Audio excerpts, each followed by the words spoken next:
Good morning, sir. Vice Principal, Madam. Good Good morning. morning, sir. Sir, so ma'am is our Vice Principal, Dr. Pinsi Ashadas. Good morning, sir. Thank you for accepting our invitation, sir. Thank you so much. Sir, kindly unmute your audio, sir. Thank you very much. It's my privilege. Thank you so much, sir. I'm happy to see a lot of students. Yes, sir. Yes, sir.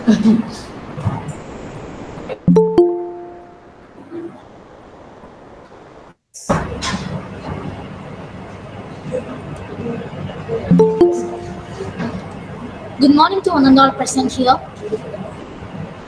On behalf of the Department of Computer Application, I welcome you all to this wonderful morning for the International Conference on the recent advancement in the technological perspectives. According to Bill Gates, the advance of technology is based on making it fitting so that you don't really even notice it.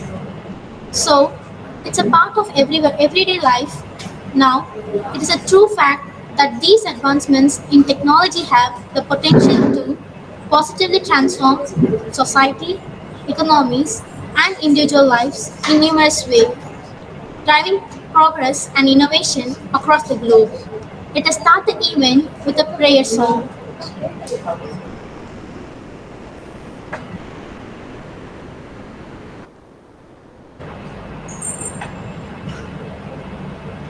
Shall be showers of blessings.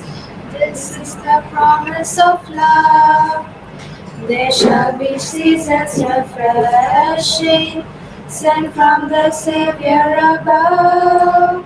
Showers of blessings we need. Mercy drops round us are falling, but for the showers we plead. There shall be showers of blessings, riches reviving again. Over the hills and the valleys, sound of abundance of rain. Showers of blessings we need. Mercy drops round us are falling, but for the showers we plead. Mercy drops round us are falling, but for the showers we plead. Thank you, friends. Now, I would like to call upon Mrs. K. Jagneshwari, Head, Department of Computer Application, to present the welcome address. Distinguished, distinguished Chief Guest, respected correspondent, dear Principal, Vice Principal, special invitees, faculty members, participants, supporting staff and students, a hearty welcome to each one of you. We are delighted to have all of you here to be the part of the International Conference on Recent Advancement in the Technological Perspectives, organized by the Department of Computer Applications, Chevalier D. Thomas Elizabeth College for Women, Chennai. With great honor, I extend a warm welcome to our esteemed Chief Guest, Mr. K.P. Narayanan, Director at Zoho Corporation Private Limited. In his career span of 30 successful years, he explored and acquired a lot of knowledge in the field of technology. His keynote address on emerging trends, the latest advancements in technology, will spread the knowledge to us. Welcome, sir. Thank you very much. Our chairman, Honorable Justice B. Gokuldas, retired Madras High Court judge, and our esteemed managing trustee and correspondent, Thirayal Palamalai, IAS retired, though not present here, conveyed their blessings. The Department of Computer Applications is highly thankful for their support extended to us in our all activities. I take immense pride in welcoming our principal, Dr. S. Sridevi. Under her commendable leadership and motivation, today's international conference has been organized. Welcome, madam. I also welcome our Vice Principal, Dr. Pinsi Ashadas, who is our moral support in all our activities. Welcome, madam. I also welcome our resource persons, Professor Matthew Bin, Mr. Vijay Koneru, and Dr. Anusha Raman, who will be delivering lectures in the coming sessions. I also welcome Dean's faculty members from CTTE College for their gracious presence. This conference is more than just a showcase of technological ability, it is a testimony to the power of collective intelligence and collaboration. As we come together to share our knowledge, expertise, and experiences, we prepare the way for new synergies and opportunities that have the potential to transform industries, societies, and lives. From artificial intelligence and machine learning to blockchain, IoT, and beyond, the possibilities seem limitless. This conference serves as a vital platform to explore into these advancements, to exchange insights, and to plan the course for the future of technology. This conference is not just an exploration of the present, it's a glimpse into the future. The next generation young minds have actively registered themselves for the conference and explored various areas of technology and will be sharing their knowledge that they have explored. I'm happy to inform that we have received around 130 research papers from the students, research scholars, and academicians in different areas of technology like artificial intelligence, machine learning, healthcare system, e-commerce, computer networks, etc. I encourage each one of the presenters to actively participate, engage in discussion, and envision the recent advancements in the technological perspectives. Thank you for being part of this conference. Thank you all. Thank you, ma'am. Now, I would like to call upon Dr. Quincy Ashadas, Vice Principal, Chevalier, T. Thomas Elizabeth College for Women, to felicitate the gathering. Thank you, Zarina. Respected Mr. Narayanan, Director, Zogo Corporation Private Limited, Dr. Anusha, Assistant Professor, MOP Vaishnav College for Women, Mrs. Jagneshwari, Convener, faculty members from the Department of Computer Applications, participants from other institutions, and my dear students. A very good morning. Technology has played a crucial part in developing the modern world, from the development of the wheel to the most recent advances in artificial intelligence. In a rapidly changing world, technological advancement have become the cornerstone of the progress in all spheres, shaping the way we live, work, and interact with each other. According to the Global Innovation Index 2020, India ranks 48 overall in terms of innovation and ranks top 15 nations in information and communication technology and research and development intensive global companies. Our country has made progress with the inception of the National Artificial Intelligence Strategy, thereby paving the way for exploring the potential of artificial intelligence. The future of technology appears even more interesting in light of the constant emergence of new technologies. Academic institution needs to work on this part to inspire and motivate young talents to take up technology-oriented courses, thereby driving the country's primary research thrust. With the focus on science, India is progressively marching towards becoming a global leader. At this juncture, this conference has been rightly convened by the Department of Computer Applications to foster research on advancement in technology.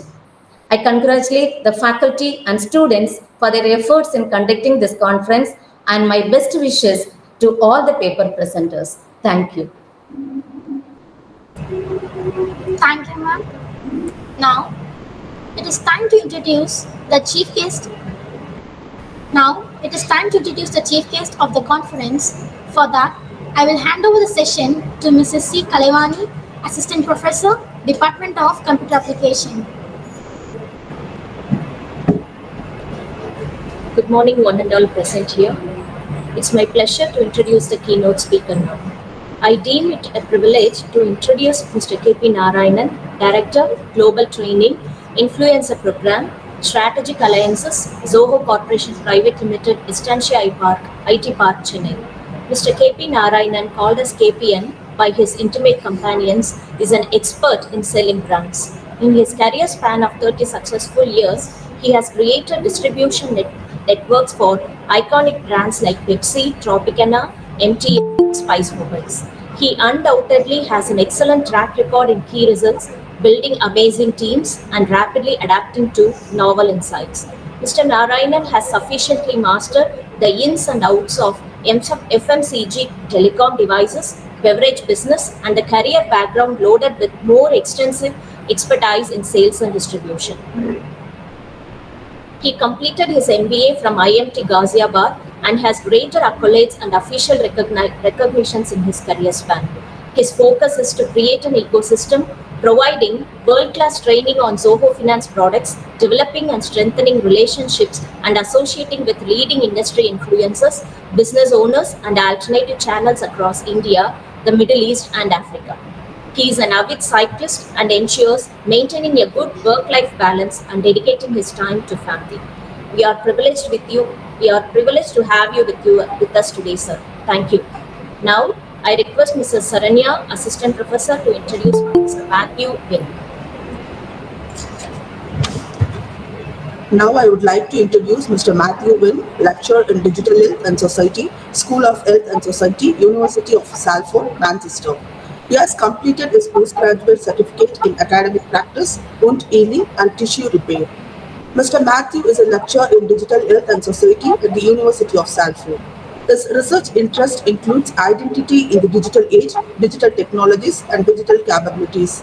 He has been involved in the development and evaluation of digital technologies in healthcare, including leading the development of an award-winning digital solution to support management of outbreaks of communicable diseases. Matthew has numerous publications in his interested areas of research such as digital technology in health, wound care, and infection control. Lecturer Matthew has received the Commanding Officer's Coin in recognition for his work into infection control during the pandemic. Mr. Matthew was invested with Manchester Field Hospital along with Dr. Rayon George of Manchester University, NHS Foundation, Trust, and Dr. Mark Cole of the University of Manchester, developed a new paradigm of outbreak management, resulting in a paper in the Journal of Infection Prevention. The paper investigates the use of military planning techniques to manage outbreaks of novel infections in acute inpatient setting and the development of an infection control estimate. The concept is currently being constructed into a prototype software tool for managing outbreaks and is soon to be implemented for initial testing at Salford Royal Hospital, following a meeting with the Northern Care Alliance. He was greatly appreciated by Malain Rushton, head of adult nursing at the university. As for his achievements and the recognition that he has been received for his very valuable contribution to the battle against infections, as well as collaborative work on improvements in infection control practices. Thank you, sir, for accepting our invite.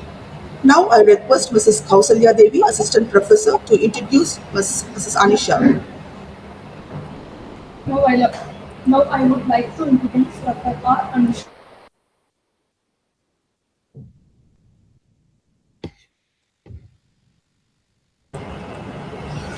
Now I would like to introduce Dr. R. Anusha, Assistant Professor, Department of Information Technology, MOP, Vaishnav College for Women, Chennai.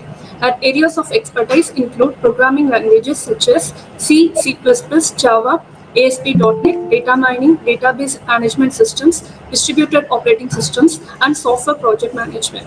She has more than 20 years of experience in the field of education. She has published more than 25 research papers in reputed journals and conferences. She got the Best Paper Award in the Innovation and Deep Learning Summit. It is a 2-day international virtual summit on data sciences in business. She presented a paper on IoT-enabled smart garbage. She got a patent for digital indicator for monitoring distilled water levels in household inverter batteries. She has been a resource person for various workshops conducted for the students in other colleges. Thank you, ma'am, for joining us today. Now I request Mrs. S. Purnima, Assistant Professor, to introduce Mr. Vijay Koneru. Mr. Vijay Koneru, Vice President of Architecture, Fidelity, Texas, United States. He was graduated with honors from University of Texas, Dallas, earning an MBA with a focus on strategy and finance. And he is a Bachelor in Information Technology from Bharathidasan University, Trichy. In his free time, he delivers guest lectures at UT Dallas and actively contributes to open source communities. Mr. Vijay holds Solution Advisor certifications in blockchain platform from IBM and Cloud Foundry from Red Hat. Currently, he is working at Fidelity as Vice President of Architecture. He has over 20 years of experience in the information technology industry and having held positions such as Enterprise Architect and Domain Architect. He also provides guidance in IT and business consulting and has worked in the financial services and healthcare sectors. Thank you, sir, for sparing your time with us.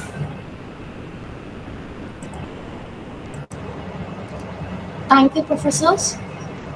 Let us begin this informative international conference with a keynote address on emerging trends, the latest advancements in technology by our eminent resource person, Mr. K.P. Narayanan. Over to you, sir.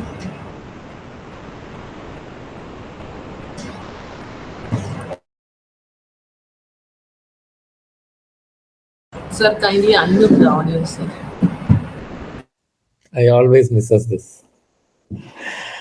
Okay, so thank you very much for the entire team of Chevalier Thomas Elizabeth College.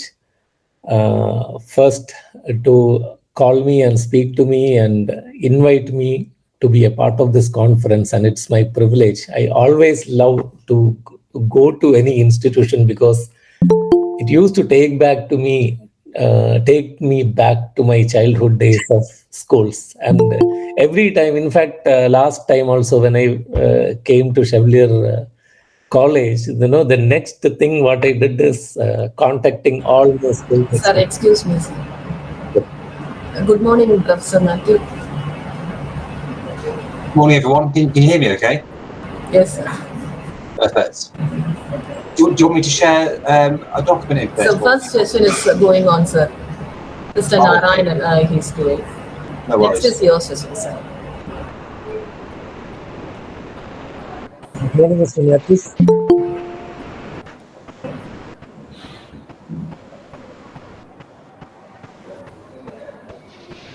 Mr. Matthews, I'm audible to you.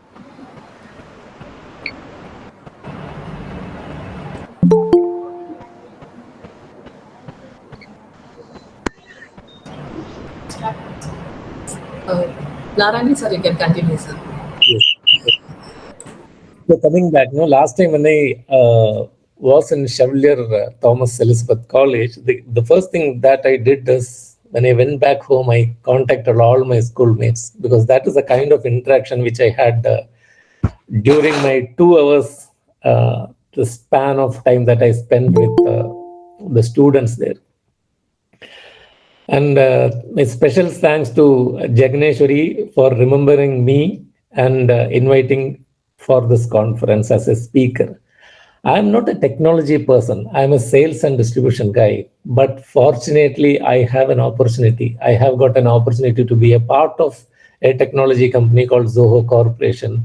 And it's a proud of Chennai, actually. The area Gudvanjeri was developed because of the Zoho Corporation only. Probably that is the first company which was started its operation in that bucket-shaped building. So thank you very much once again for inviting, because I am very weak in remembering the names. So if I have to thank each and every individuals who are present here. So it is better as a team. I am extending my sincere regards to you all. And respected dignitaries and ladies and gentlemen, my dear students. So it's my privilege today to talk something about technology. I am not going to talk much about great things, as I mentioned to you earlier. I'm not a technology person, but whatever little bit of information I have inherited through my from my profession and through my colleagues who are tech savvies who work for Zoho Corporation. So that is what it is. And I always believe, you have, unless you understand what is ABCD, you will not be able to create a word, or you will not be able to probably write a sentence. So even if you have to do, medicine or engineering, or you have to write an entrance test of any stream, you first have to start it from ABCD only. So probably people who are technologically intellectual or intellectuals in technological field can understand the terminologies or jargons typically a technology person speaks. But I am not going to drag you into that and talk high funda and putting your life miserable. So we will talk about the basic things that are that you have to understand. So just let me share my screen, and Mrs. Jagneshwari, you need to help me out in Yes, letting sir. me know that my screen is visible. Yeah, sure, sir. Is it visible right now? Yeah, visible, sir. Okay. So let me start with a quote for all the students over here from a great quote. Hello? Hello? You can continue, sir. It's Yeah. audible. A great from a quote from our Rashtrapita Mahatma Gandhi ji. Live as if you were to die tomorrow. Learn as if you were to live forever. நாளைக்கு தமிழ்ல சொல்லணும்னா நாளைக்கு சாவ போறேன்னா இன்னைக்கு எப்படி நம்ம வாழ்ந்தாவணுமோ அது மாதிரி வாழறது. Learn as if you were to live forever. ரொம்ப நாள் வாழணும்னா எப்படி வாழணுமோ அதை கத்துக்கிறது. So this is a great quote from Mahatma Gandhi ji, and it is definitely is an inspiration for you. And let me also, before I get into an introduction, let me share a small story with you. So that will also let you know, make you understand why this, why you should understand technology, why you should spend time on understanding what is technology and the related topics. A man was passing through an elephant camp. Am I audible? Yes, sir, you're audible. Yes. Okay. I will keep on asking these questions because quite often this virtual mode of presentation is making people miserable because you don't tend to see people who are sitting in front of you. So this man was passing through an elephant camp, and he could see, as he was approaching the elephant camp, he could see the big elephants are tied up with a small rope. So he was surprised, or rather astonished, why these elephants are tied up with a small rope. So he was confused. So if elephant thinks he can very easily get rid of this rope and escape from that camp, which elephants are not doing. Whether it is they are incapable of doing it, or they have the mental stability, or to have that kind of courage to escape from this. So confused over this, the man approaches the elephant trainer and asking a question. This elephant, hey guy, these elephants could have escaped because they all have tied up in a small rope. And elephants being with its strength, it can easily get rid of that. So the man replies, right from the day of their birth or coming to this earth, these elephants are tied up on a rope. At those point of time, the elephant cannot escape from this because that kind of strength, they may not be there in that. But as the day progresses, the mentality of the elephants are such that they still continue to think that they are already tied up in a rope and cannot be escaped. So this is applicable to human behaviors also. We never try to break and come out of our myths. We are actually, that is a constraint actually. We never try to explore new things and understand and making those learnings to a part of our life. Coming to technology, so my request to you all is that right from today, if you are not understanding, so you listen to all the speakers over here and understand whatever they have to communicate, because speaking at a session is not very easy. You can see I have brought about 5-6 pages of scripts which I will be using to ensure that I am not missing out of anything. Let us see what is technology. It is very, very simple. You know something, even this conference is organized using technology only. I am speaking to you leveraging the technology right now. So many people have introduced the speakers, and we did our first prarthana and the comparing. It is, and everything is, the technology has a vital role to play in that.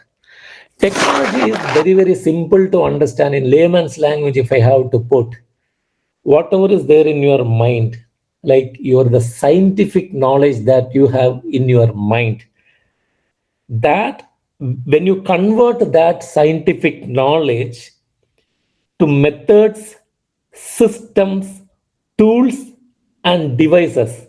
And all these things which I am talking about here, the methods, the systems, the tools, and the devices are the result of converting this scientific technology. And this technology used for practical purposes. So the scientific knowledge, converting the scientific knowledge into practical purpose, to the use of practical purpose, is what is called technology. The computer itself is a technology. Mobile phones are technology. Internet is a technology. Software is a technology, and so is AI and ML. You know something, this we used to, so let me come back there. And so in short, transferring scientific knowledge to a practical use, that much only you need to understand. So let me also talk about the importance of staying updated on technology. There are so many things we can keep on talking on this particular topic.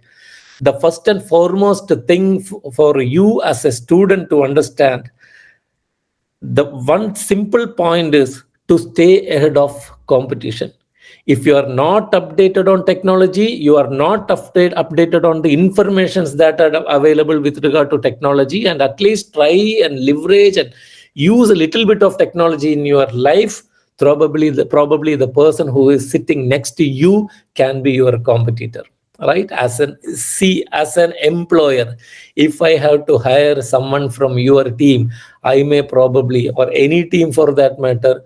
So the first and foremost thing I look forward to in that particular candidate is at least the basic knowledge about the topic for which he has come for the interview. Here it is technology.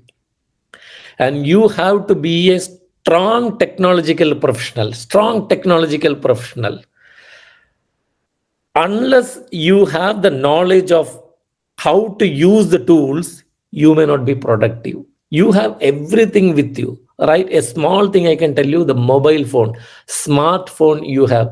If you do not know how to use that mobile phone or smartphone, then I can say you are not updated on technology. I will take example of my mother only. My mother has not spent her time on education, and she may not be having much knowledge about technology. So everything on the smartphone, even if we know, like, we love to gift so many things to our parents. Even if I gift a mobile phone to my father or mother, since they are not updated on technology, they are not able to use it. The same is the case applicable to us also.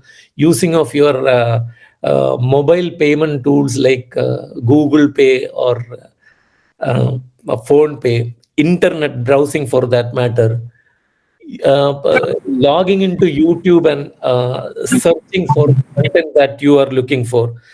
So all these things play a major role. So it is very difficult to deal with a person who has sufficient knowledge. It is like you don't have the technological knowledge, but the person who is sitting opposite to you have the knowledge, and you are going to deal with him. Then there are all the probabilities that you will end up getting cheated. So that is something on the technology which I want to talk about. So there is overview. The next thing is what I'm going to talk about is the overview of the rapid pace of technological change. See, the technology has become part of our daily life. Today, the world, in today's world, speed is the new driver. Everything is speed. We want quick resolution for everything. We don't have the patience to wait for so many things. So technology is a tool to quench that thirst we have in terms of the speed that we are looking at. So in fact, I can very in a short sentence, I can say this is an increase in the efficiency of a product or a process that result in an increase in output without an increase in an input. So there will be the adoption of technology when you do. the efficiency increases, or the process that result in increasing in output, the productivity increases, but you don't have to necessarily have an increase in input. You don't have to spend more, invest more, or something like that, but the productivity will be more. So the historical perspective, let me see. One is evolution of technology over the years. Second is the milestone in technology development. And the third one is the impact of innovations on societies and industries. I will just try and touch couple of points in that. On the current technological landscape, the evolution of technology over the year. Hope you all must have born in 2000, post 2000 only. But when I am taking myself back to 1990, we were using, the computer itself was new to us, and we used to carry floppy disks or CD-ROMs to copy our data and probably to cut, paste, or attach it and sending through a mail. Internet gradually become and affordable to everyone and every households and for the businesses. Website and blogging are born. This is the evolution of technology. Film rolls. I'm just giving a basic, simple examples. Film rolls. When the people used to make feature films, now it no more exists, and it has evolved to better technologies. You take example of Netflix or Amazon Prime. You must be watching movies in that. Your Kamal Hassan and Rajnikant comes through air and comes to you in front of you in your monitor as a picture. You can see the physical version of that. So all these things are coming through air, right? Satellite channels. So that is one evolution of technology. The communication has undergone a remarkable revolution. Many of your faculties know how they used to communicate in olden days. It was either a postcard or an inland letter. Then it emerged as a courier, and then later email. And even in the communication itself, now there are a lot of categories. Communicating within our team, communicating across our organization, communicating outside the organization. There are multiple tools available to communicate in which mode of communication you want to, or to whom you want to communicate. That technology has evolved, and there are tools available for that. Milestone in technology development. The most significant milestones are, I can give you some of the examples because you can very much relate it to. One is electricity. Electricity is probably say it's a milestone for us. Automobile segment as such. In olden days, if you have a gear, a steering, 4 tires, and a body built, you have a car, and also in bus. You see how the car is. There is now driverless cars available, self-driven cars. Technology has grown to that extent. Mobile phone. See, today I do my entire business operations in mobile only. So that many applications are available to handle your day-to-day life. So that is also one milestone in technology. Radio, television. Earlier radio, you have a device, you keep it in your house, you have to go to your house to listen to the radio, or you have to carry the radio along with you, then you listen to the radio. Today you travel in your car, you have a radio with you. In your mobile, there is radio. Television, computer, and latest being artificial intelligence and machine learning.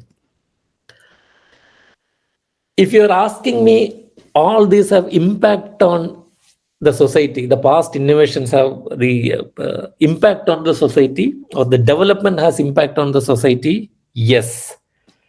The banking transactions, for example, have become very, very fast. In olden days, if you are issued a check, we used to transfer money using checks. The check you have to deposit, go to your bank, deposit there.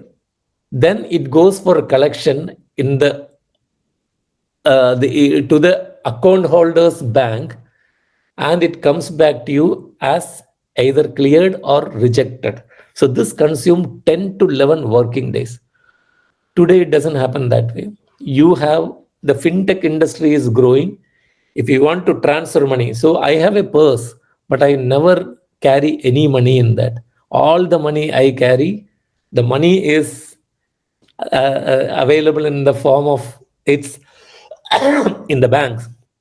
I don't carry it anymore. I just connect to the bank, transfer it.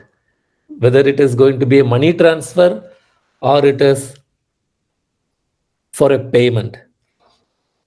So then online booking. In olden days, even for the recharge, you have to buy a paper voucher and recharge your mobile phones. If you want to hire a taxi, you have to go to the taxi stand, talk to the driver, share the destination details with him. At some time, you may have to navigate him also.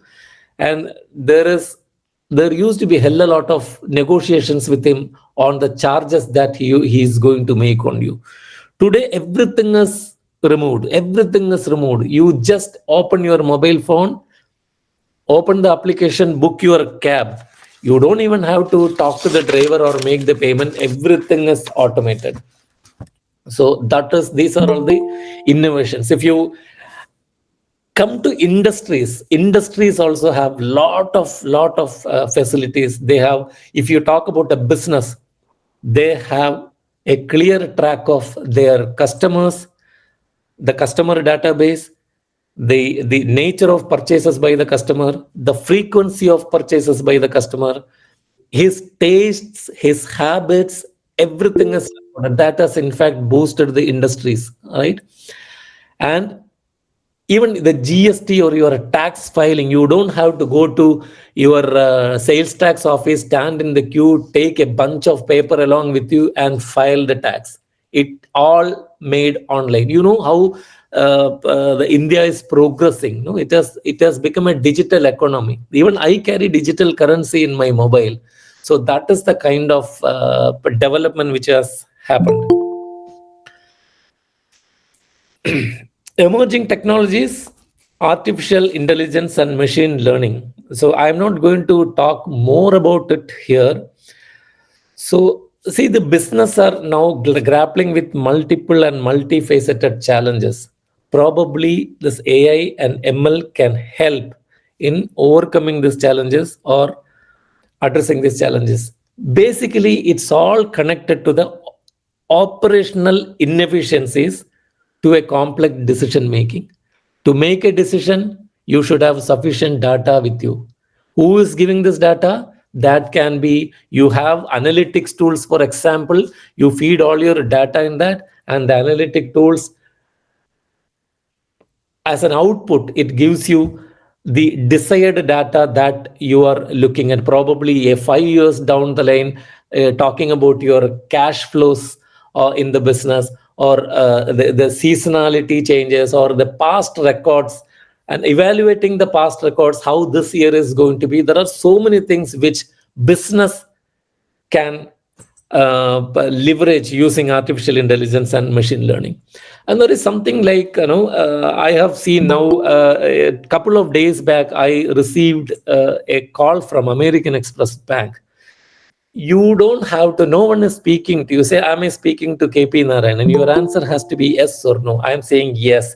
Then we have something called an Amex insurance. Would you like to understand more about this? So whatever answer you give, it will only again and again, sorry, I am not able to understand you. Can you just say yes or no? So this is what the reply it gives. So that kind of thing. So, so it has evolved so much. And even the tracking shipments, you can sit at your home, the courier and the Uber taxi, if you have booked, how it comes to your home. So all played. Even when I undertake a travel, we have a travel applications wherein you request for a travel or outstation travel, business tour I am talking about.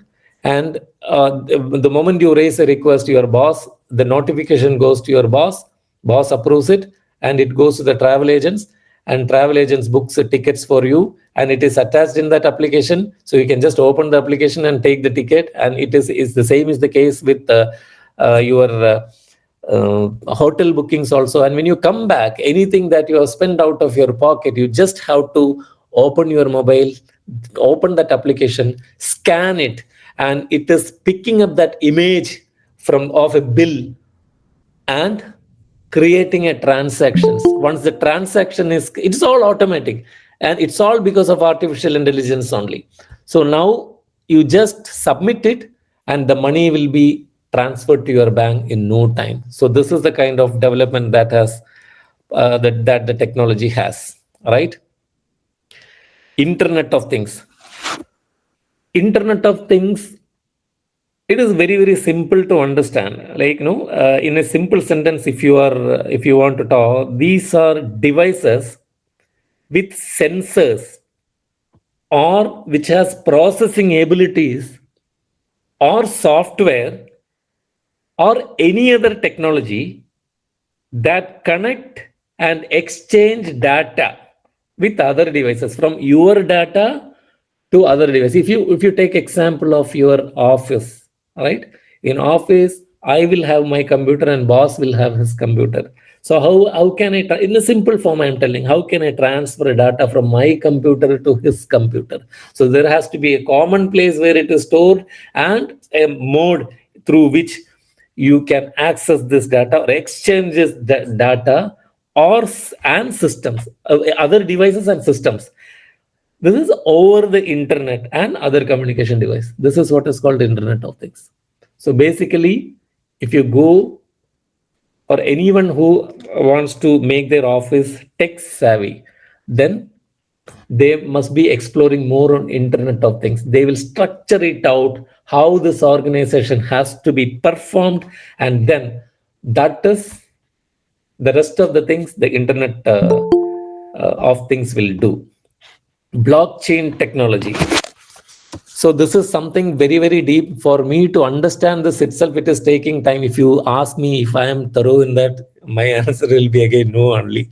So they call it as applications before, this advanced database mechanism that allows transparent information sharing within a business network. See, in one business network, if you have, the data, when it is created, it's stored in multiple locations and it cannot be deleted.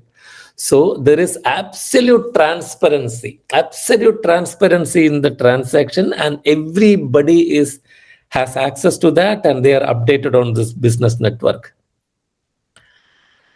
So this has a potential to revolutionize industry, and more industries in the long run will adopt this technology. Next is 5G technology.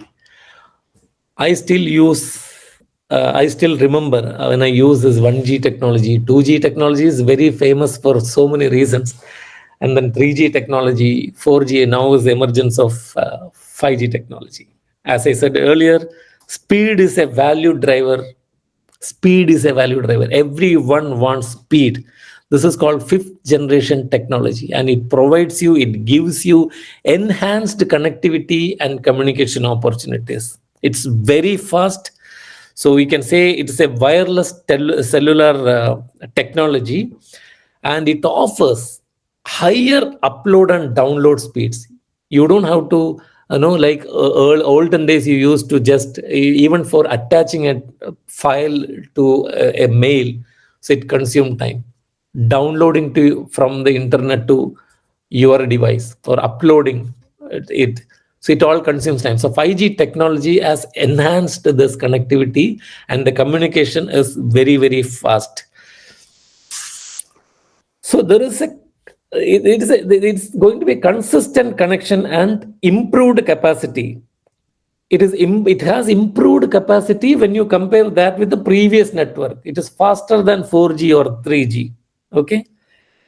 And this technology can help the organizations to grow and generate new revenue stream. You can see that is what the evaluation, you get deeper into that. I was more talking about CRM, recording the conversation with the customers, and the customer database you procure. See, you must have experienced, like, you connect to a call center, probably a bank. You call HDFC Bank's customer service. If you are going to request for something or some specific thing, probably they will be talking about, sir, you had applied for a credit card 4 months back, you wanted an add-on card, you wanted to open a fixed deposit.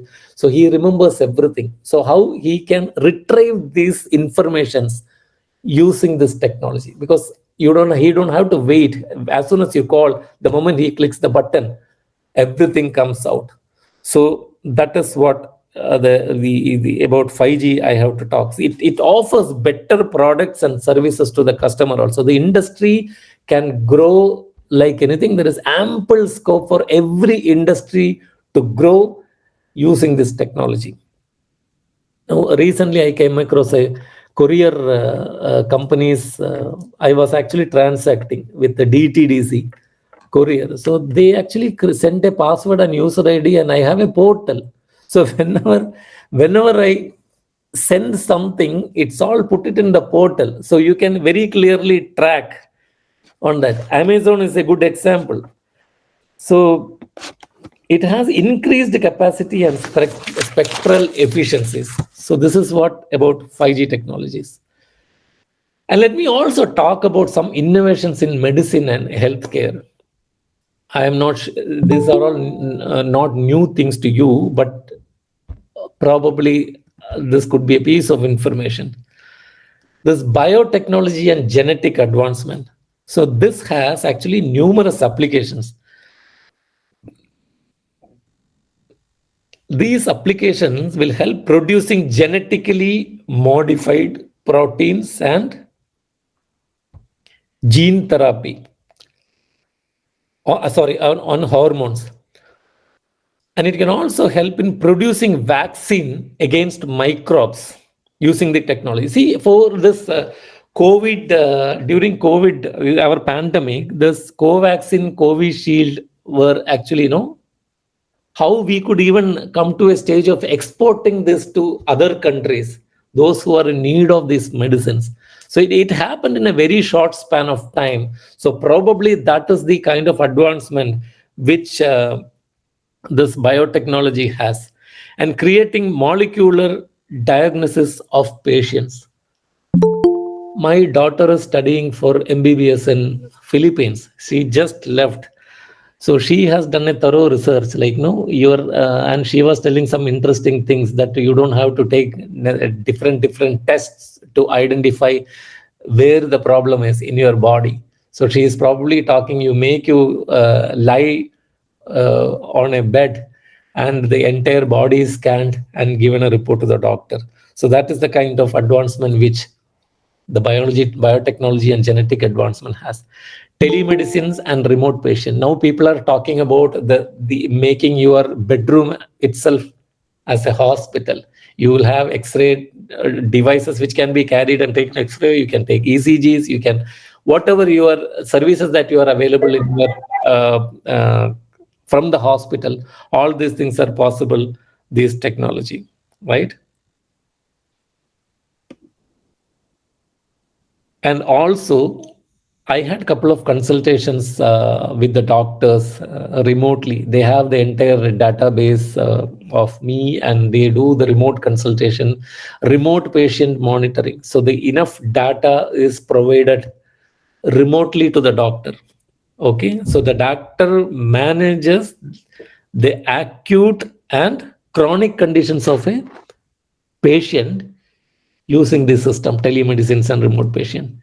Wearable device, you have enough of wearable device, Fitbit, and there is something called CGM, which can continuously monitor your sugar levels. You will inject and keep it, attach that device in your body, and it keep monitoring your sugar levels every 15 seconds, and every 15 minutes, and at the end of the period that you are going to be going to get it attached to your body. Suppose that you can connect that to a computer and take the detailed analysis of how your sugar level were varying in the last 15 days or during that particular period. So that is some advancement which has happened, right? Now, next thing is the sustainable technology, the development in sustainable technology, green technology and environmental impact. I don't know how many people know about green technology. Probably people have moved to adopting this technology when the the too much of ultraviolet rays coming and touching your body, and it's tend to destroy the human existence. When those kind of things emerged, then people started shifting to green technology. What I mean is no harmful emission to affect the air. So Bhutan is a country, has the carbon neutral country. They have adopted this, and they are very, very successful. So you should learn a lot of things about Bhutan to understand the green technology and this development. And it is also like reduces the global warming. So that is the goal which every country has in adopting this technology.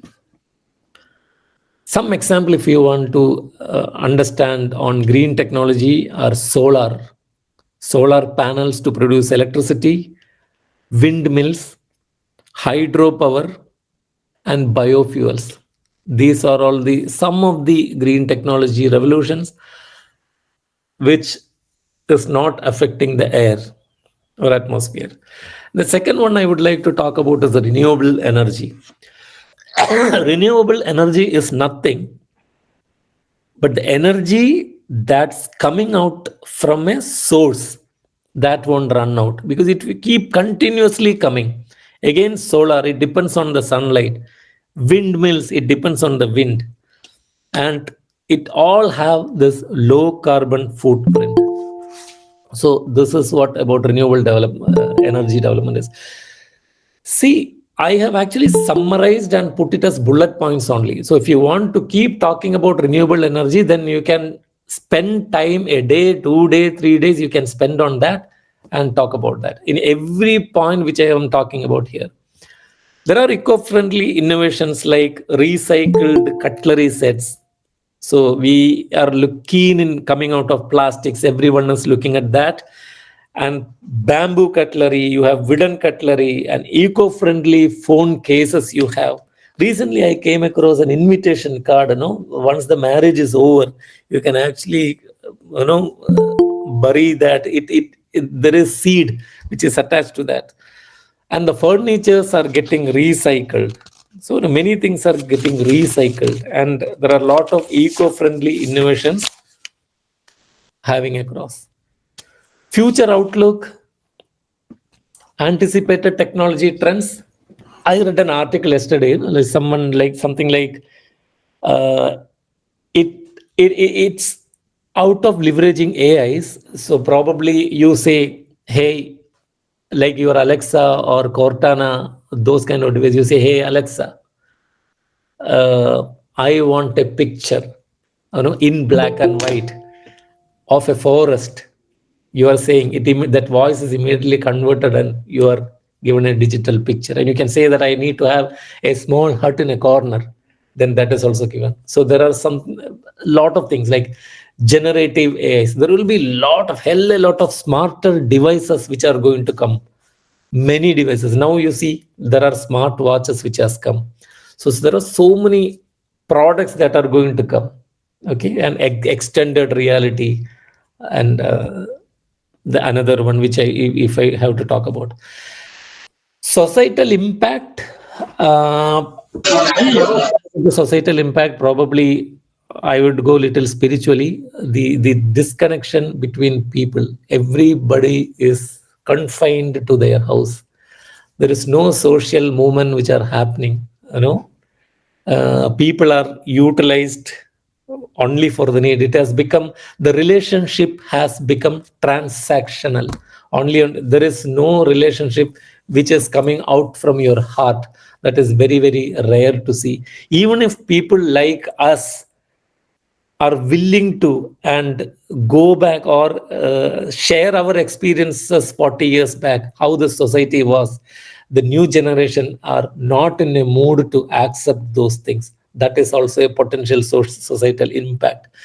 You see the war which is happening. It's all understanding. If one has to understand that we are going to live in the earth only for 60 years, and beyond 60 everything is bonus, and you have to live happily here, and when you go back nothing you are going to take along with you, so then these impacts will not be there. So there could be that understanding has to be there. You have to detach little bit from the materialist world and try and invest time on building human relationship. Leverage technology for your benefits, but not the technologies that can affect. The best example is WhatsApp. WhatsApp, in fact, not it is connecting the people, but it is also creating a distance from people. Challenges and opportunities in the horizon. I'm not going to get into this. There are a lot of challenges which you can anticipate. Conclusion, I'm just going to take you back to the discussion, the recap of the technology, how it was evolved, and the technological development right from your floppy disk and CD-ROM to internet to the devices and the AI and ML, and how it is playing a vital role in your life. Importance of adapting the evolving technological landscape. We were talking about job cuts, which is happening. 2024 is the famous for job cuts. Many companies are terminating their employees, maybe because of the emergence of employees, or they don't have an opportunity to better utilize the employees. So I will also say, like, learn as much as you can about the technological landscape, and encouragement for continuous learning and exploration in technology. The moment I conclude this, or the moment we conclude this seminar today, the first thing you have to do is start spending at least an hour in front of the internet and understand more about technologies and how it can help or affect your life. So that is something which is which you need to understand. I need to conclude this with a small, it's not a story, but something very interesting.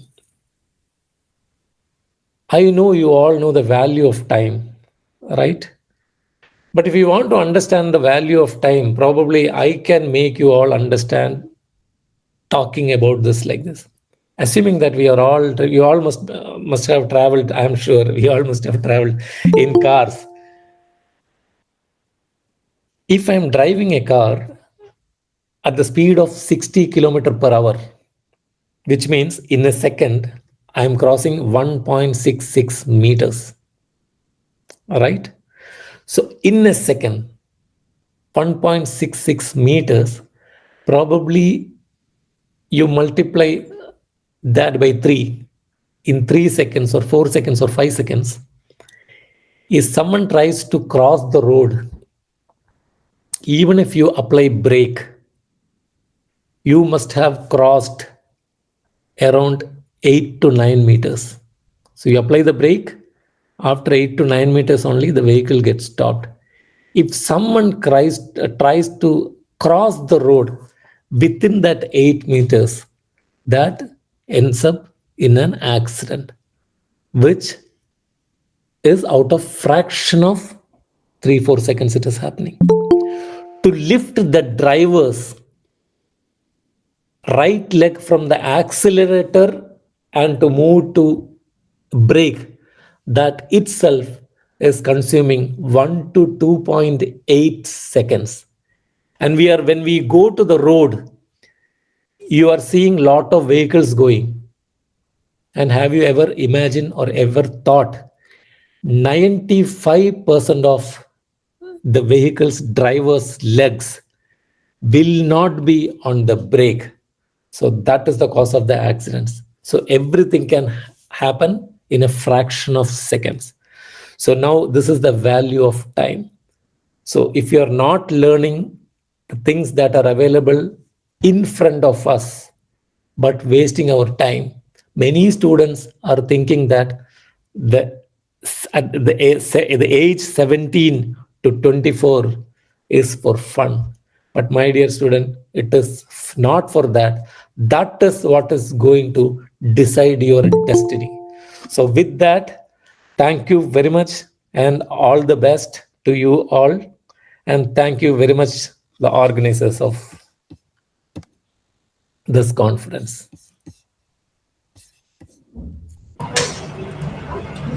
Thank you, sir. It was great to hear about the latest advancement in technology and how they are useful to the well-being of us. We are also grateful to you for the insights that you have given in those areas. Thank you so much, sir. You have covered almost all the areas. Students wants to ask some questions. Students wants to ask some questions, sir. So any questions? Yeah. If I'm capable of answering those technological related things, I can answer. Or if they are general questions, I am always welcome.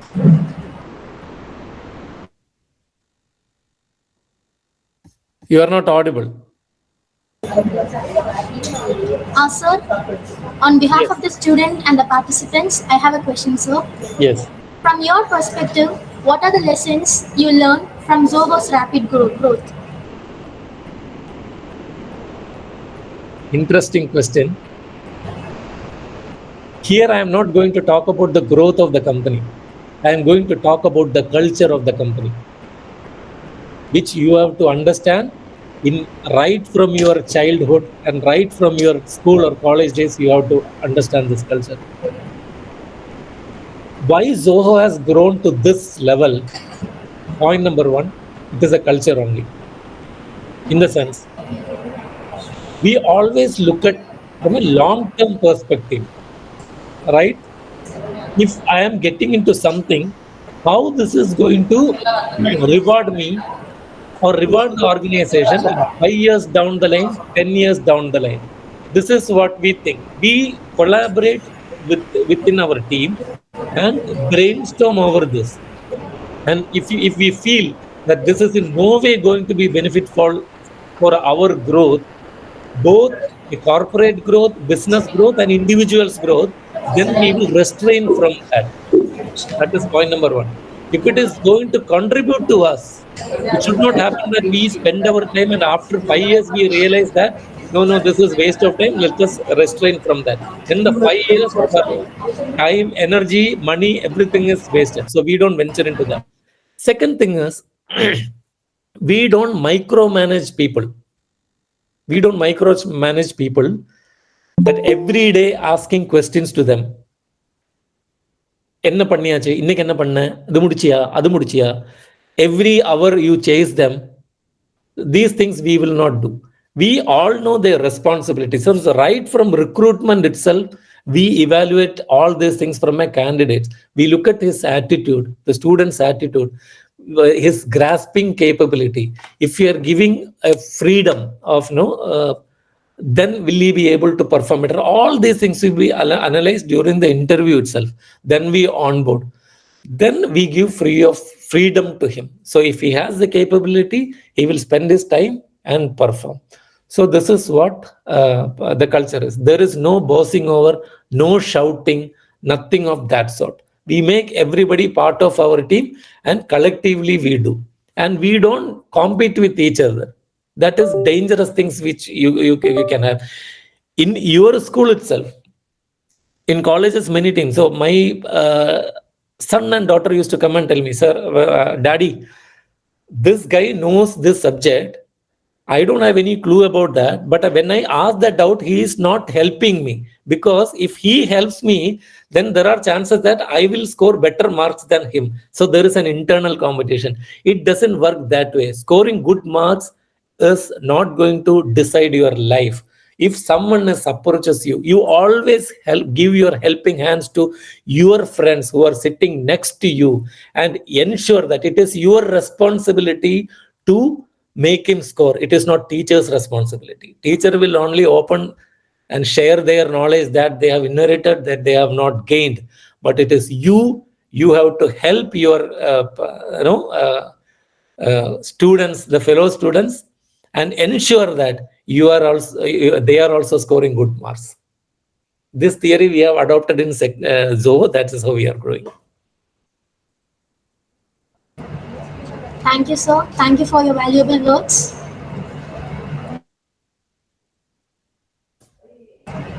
Thank you so much for joining us today, sir. Thank you very much. Can I log off then?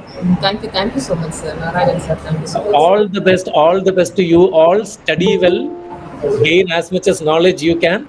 You all will definitely come out in your life. Forget about technological impact. I was talking about the societal impact.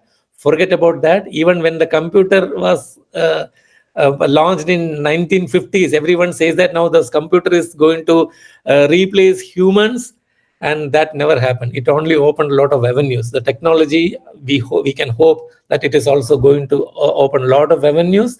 And all the best, my dear students. You all will come up. My prayers are always with you. Thank you very much. Thank you, sir.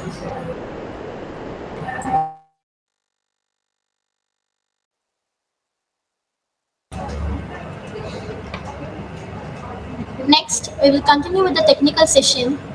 The first lecture of the technical session is Human Aspects of Digital Innovation in Hardware, and it will be delivered by Professor Matthew Wynn, lecturer in Digital Health and Society at the University of Salford, United Kingdom, and I request him to take over the session. Thanks very much. Lovely to be invited to speak to you all this morning. It's very early where I am in Manchester in England. It's currently 4:30 in the morning, so quite an early start for me. But just to introduce myself, like I just mentioned there, my name is Matthew. I'm a registered nurse by background. I used to specialise in infection control and wound care. But I'm currently a lecturer in digital health and society, and most of my work really revolves around digital technology, the digitalisation of healthcare more broadly. I've been involved in programmes to develop digital skills amongst health professionals, develop and test new digital solutions for health problems, and also looking at clinical studies using big data from technology. So quite a broad range of different things. If we can skip to the next slide, please. So I'm really going to make one broad argument to you today, and I think it follows quite nicely from some of the points that was made by the last speaker there, and that's that the advancement of technology alone is not sufficient to ensure its adoption and optimal use, particularly by health professionals. We need to consider demography, identity, values and beliefs of people, which really are the key to unlocking the potential of technology in healthcare. As was sort of outlined in the last session, there's a lot of development going on. There's huge advances in technology over the last 20 years, but currently we're not seeing all the benefits of that because we're not giving enough attention to the human aspects. Next slide, please. Can I skip the slides? So I'll outline briefly the problem in the UK. Obviously, that's where I'm from, so I do apologise in advance. It's quite UK-centric, but it's what I'm most familiar with. So we can move to the next slide. We've had problems for decades now in the UK trying to achieve fairly minor, what could be considered fairly minor advances in our use of technology in healthcare. You can see here a couple of news headlines from the last year or so, which highlight our described as abysmal efforts to go paperless in the NHS. Like the last speaker mentioned, we've had computers now for well over 30 years, and yet in the NHS in England and the UK, we still use paper records for almost everything, which completely precludes huge opportunities to do research, to improve access to health data, improve patient flows, improve the amount of time that health staff spend documenting care, things like that. And you can see in the second one there, we're still using 800 fax machines as of 2022. I suspect this is probably still an issue now. Our health secretary actually had to ban these technology in 2018, which is absolutely outrageous when you consider that we've had email now since the 1990s. But these are examples of very basic technologies, and we're not adopting them with any real speed. you know, and we're still kind of living far behind what our technological capabilities are, you know, as a society. Next slide, please. So you can see on this chart here, this is from an organisation called Future.now in the UK, and they really focus on developing digital skills within the workforce in the UK. And what this chart shows, I'm not sure how clearly you can read this, but the purple line shows the development of technology, and that is increasing absolutely exponentially, particularly with the advent of you know, advances in artificial intelligence. And the green line shows the kind of level of digital skills that people actually seem to have, which could account for some of the reason why we're not really making the most out of these technologies. Next slide, please.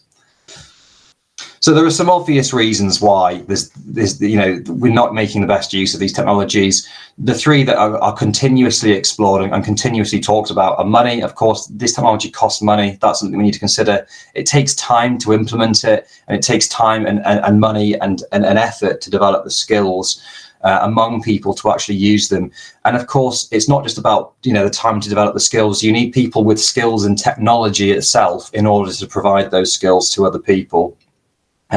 You can see there I've put an AI generated image of technology development outpacing human health workers, which I thought was quite funny. That's ChatGPT's interpretation of that. So next slide, please.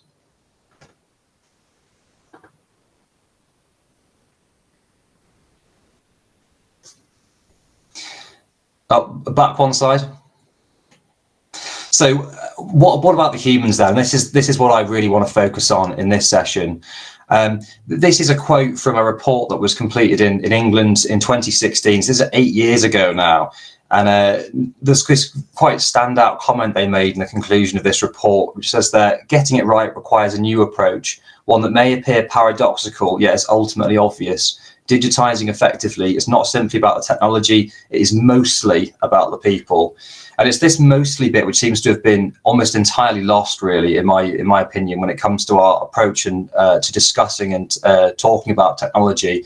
We focus much more on what it can do and how it might work, and very little on what the impacts of it are going to be on the humans that are going to use it.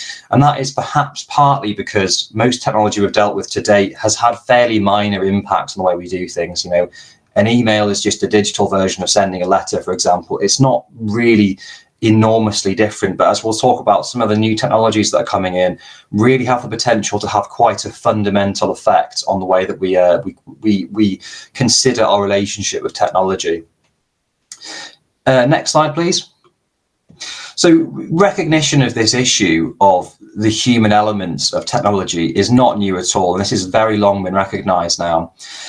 There's a long history of skepticism of technological development and its implications for humanity in dozens of science fiction novels and other forms of literature. But a particularly notable example, which I've put on this slide here, is a short story called The Machine Stops. And this was published in 1909.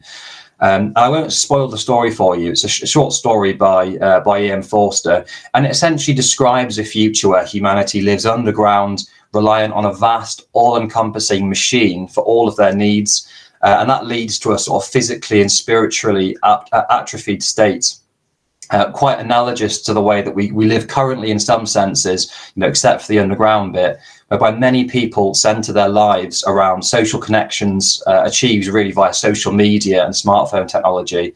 A technology that's important to consider is so complex that no individual on Earth could build themselves from scratch. We're also surveilled by these devices to sell as products and algorithms that have increasingly sort of damaging impacts on social harmony and have been sort of implicated in many major political events in recent history. Some of that was touched on in the last session. And the kind of key moral message of this story is really a warning against over-reliance on technology, suggesting that such dependence can lead to isolation, deterioration of human connection, and ultimately, in this case, the downfall of society when technology fails. The book could potentially also be read really as an early critique of the metaverse, given that the characters in the book communicate only really via the machine and seldom meet in reality. So it really highlights the kind of a need for balance and a careful consideration of how we adopt, particularly these very intrusive technologies that have a big impact on how we interact with one another. Next slide, please. So what technologies are likely to inspire similar kind of human rejection in healthcare? In my view, the technologies which are most likely to create this distance between humans are on this slide here. So care robots, the metaverse and AI-driven care modalities, for example, chatbot-based clinicians. These technologies have huge potential to reduce burdens on healthcare, improve dignity, for example, in the case of robots, where they've got an enormous acceptance now in Japan, where they've got a super aging society and a rapidly declining birth rate. They haven't got enough young people to provide care normally.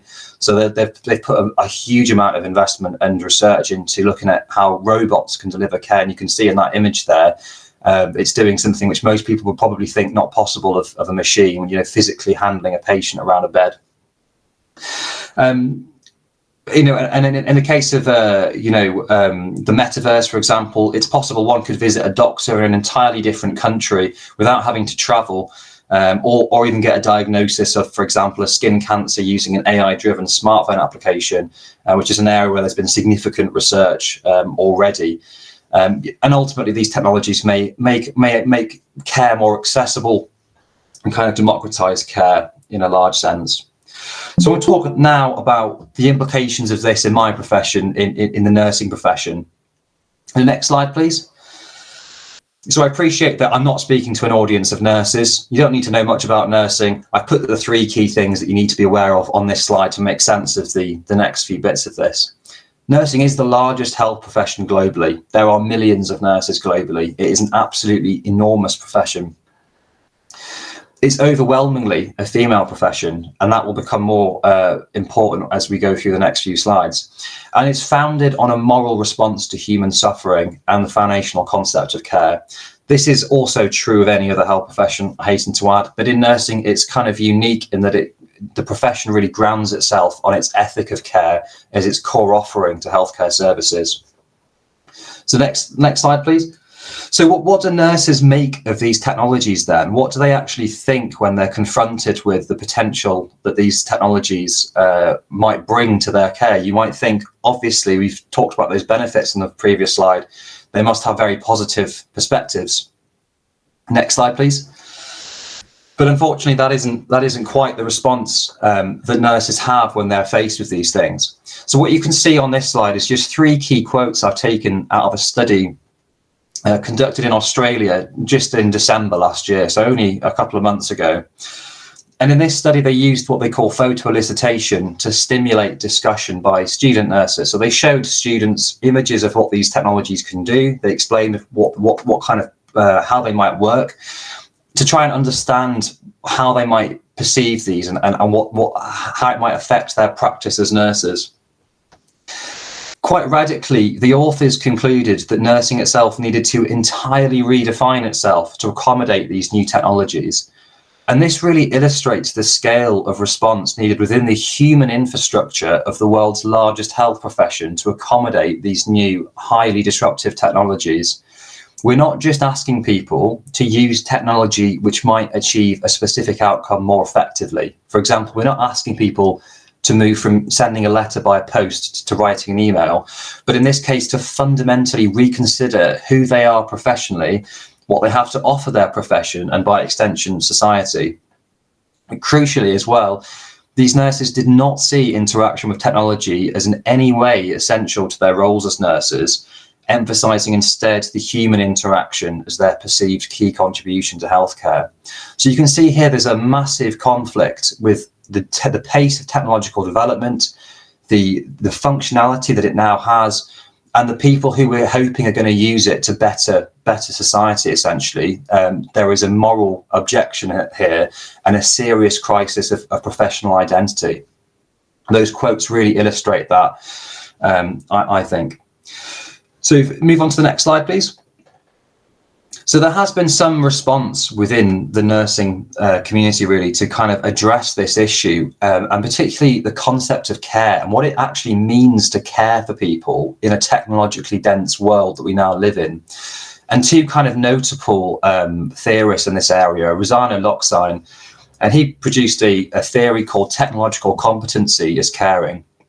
And he essentially argued that in a world where there's so much technology and it has such a profound ability to impact our health and our well-being, it's actually a moral duty of us, in order to enact care, to be able to be competent with the use of that technology. Most of us would probably accept quite readily that if somebody had a serious life-threatening infection, it would be uncaring not to give them antibiotics. Antibiotics are just a chemical technology. But Rosano takes that slightly a step further and says, well, this would apply to all technology, including digital technologies.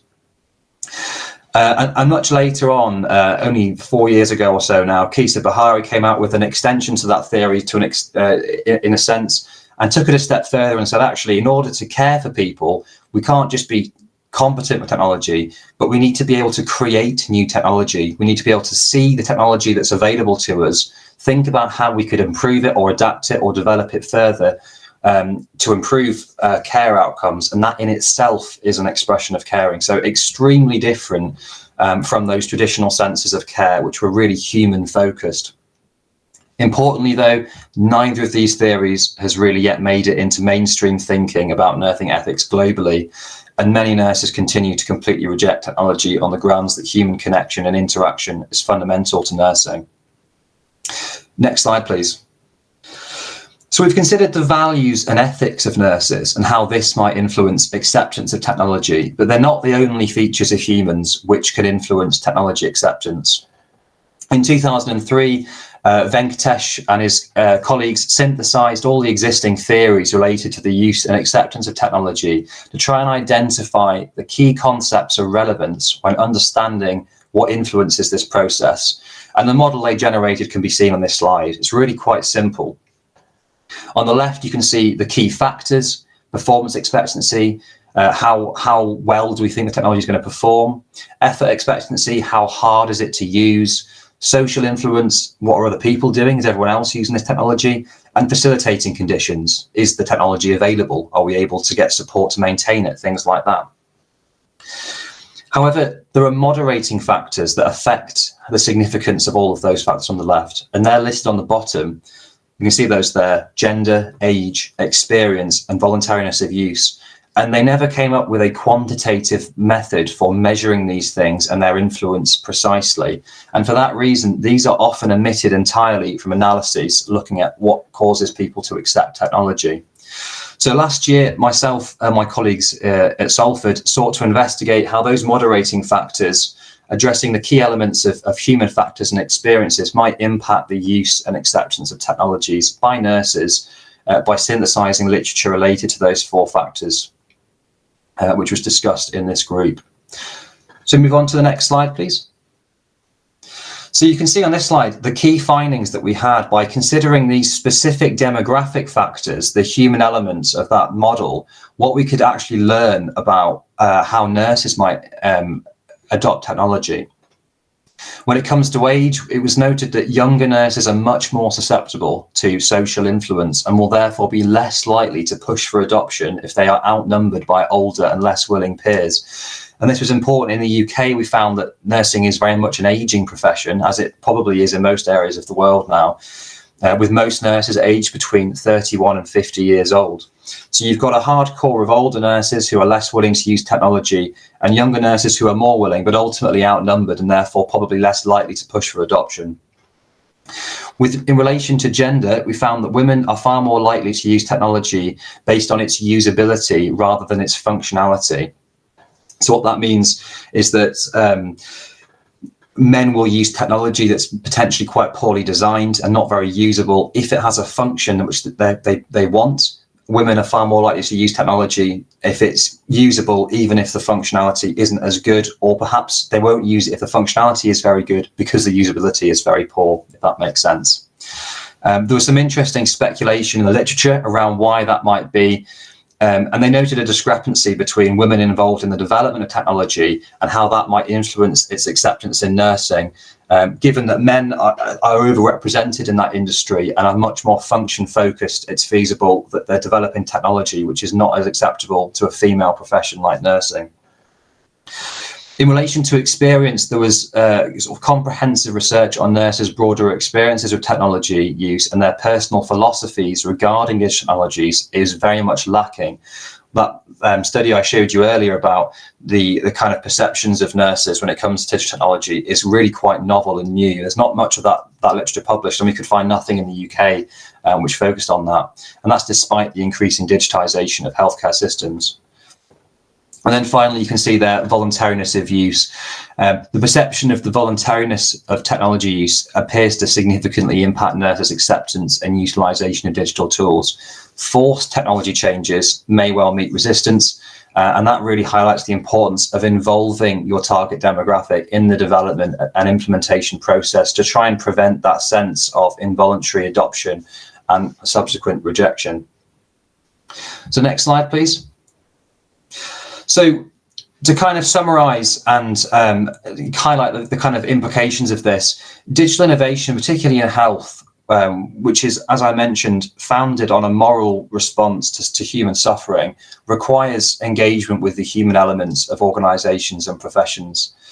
The questions which we need to consider prior to developing or implementing new technology in healthcare are listed there. Who are the target users in relation to age and gender? As we've established, these both have quite significant influences on how people will accept technology. What are their expectations in relation to the voluntariness of its use, and what are their prior experiences of using similar technology?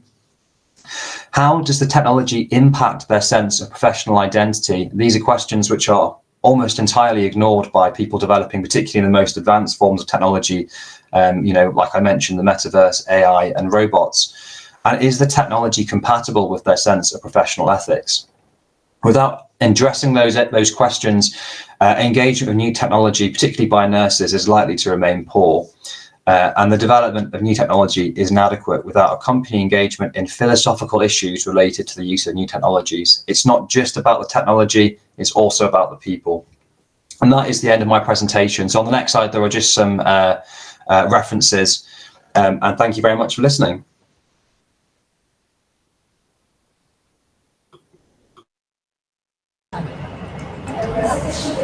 Thank you so much, Professor Matthew.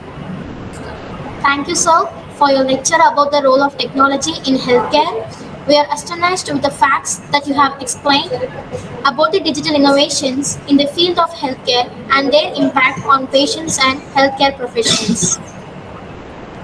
Thank you, Professor Matthew. It's early morning for you. You have spent in time for us. Thank you so much. And students wants to ask some questions related to technology. Yeah, I've got some time for some questions. Yeah. On the behalf of the students and the participants, I have a question, sir. How do you find the digital innovations are helpful in acute infections treatments? Acute infection treatments, did you say? I see. So infection is a challenging thing because we still, despite thousands of years of knowing about it, have no test for infection, no empirical test which says you do have an infection or you don't have an infection. But technology in the field of wound care is getting us close to a point where we can scan a wound with a smartphone and it can tell us if that wound is infected or not. And it does that by gathering data on wound tissue colors. It can use infrared scanning to identify microscopic changes in temperature, which are indetectable to humans. So in that sense, there's massive strides in detecting infection using data analytics from technology, which we can't, is impossible for a human to do. Thank you, sir. Thank you for informative words. Thank you so much for joining us today, sir. Thanks very much.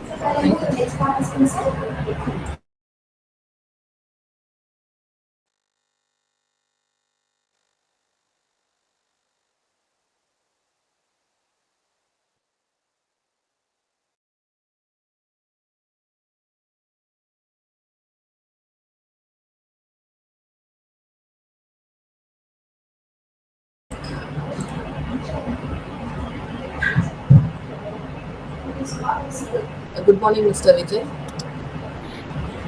Good morning. Can you guys hear me? Yeah, I can hear you, sir. Nice meeting you, sir. Nice meeting you all. It's pretty late for me, so I can feel the pinch. Whenever my offshore team stays back this late, I can feel the pinch. I can empathize them now. Yeah, we understand, sir. One second, sir. One small clarifications. Sure.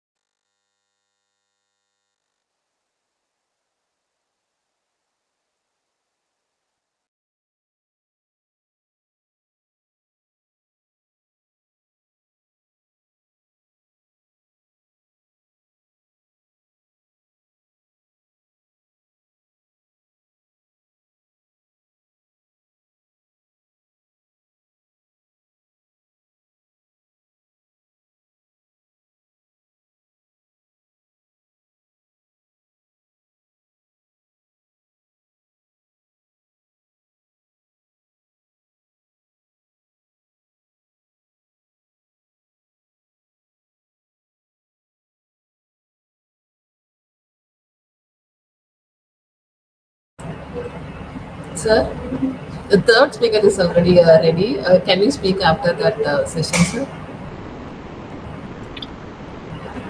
I thought I was the third speaker. Give me 1 minute. Oh, third speaker is Miss Dr. Anusha. Yeah, from MMP College. Okay. That would be late for me because it's Yeah, almost like it's 12, basically 12 late a.m. for for you, I me. understand, sir. 1 second, sir. I'll inform her.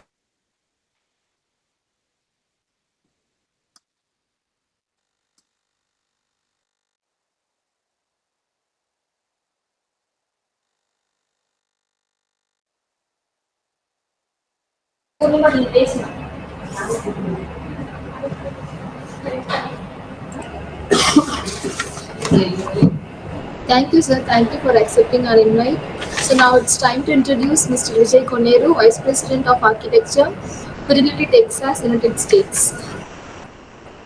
Mr. Vijay graduated with honors from University Texas Dallas, earning an MBA with a focus on strategy and finance, and a Bachelor of Science in Information Technology from Bharatdasan University, Trichy.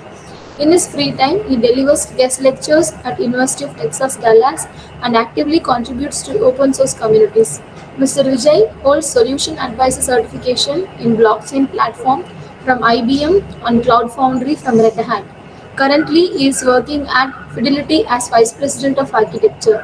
He has over 20 years of experience in the information technology industry, having held positions such as Enterprise Architect and Domain Architect. He also provides guidance in IT and business consulting and has worked in the financial services and healthcare sectors. Thank you so much, sir, for sparing your time with us.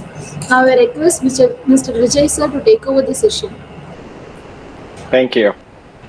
As before I start sharing, listening all that introduction, don't feel that I'm some big shot or something like that, okay?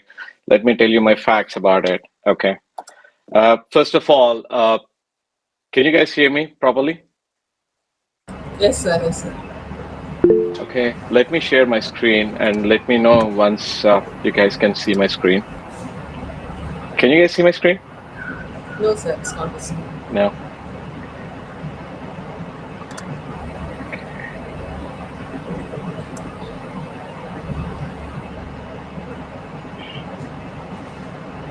Give me 1 minute.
Sorry, guys, it's some technical issues. So, can you guys see my screen now? Yes, sir. It's just,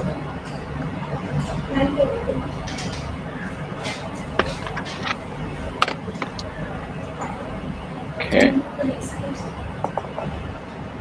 You guys can see my screen, right? yes, sir. It's visible, but Okay, fantastic. the slides are not Thank you. visible, sir. What is it? The slides are not visible, sir. The slides are not visible? Yes, sir.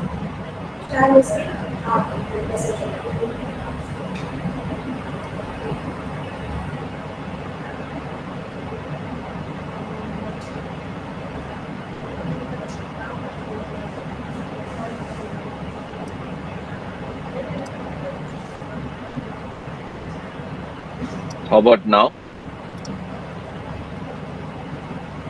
Okay, can you see my screen now? Can you see my slides now? It's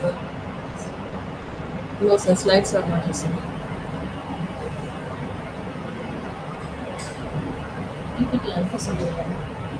Can we send your PPT through mail, sir? We will share.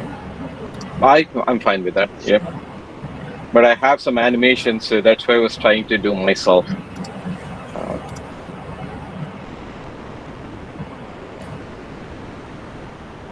Give me 1 minute, one last time. Let's try. If it doesn't work, then I'll.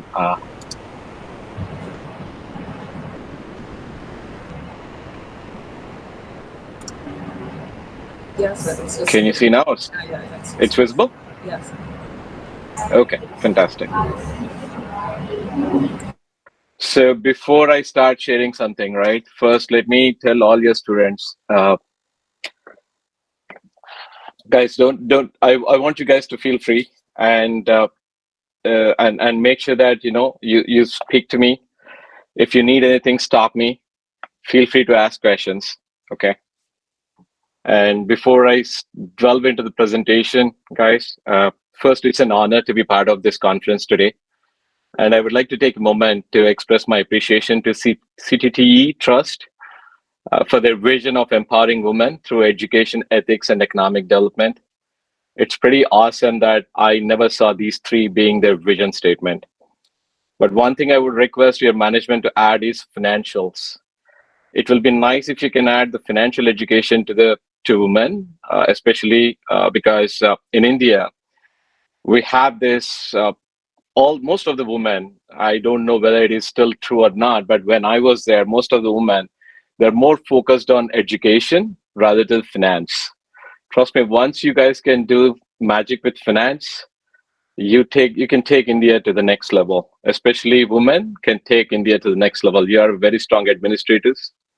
The minute you have finance in your career, you can take it to the next level. So that will be great if you guys can add that.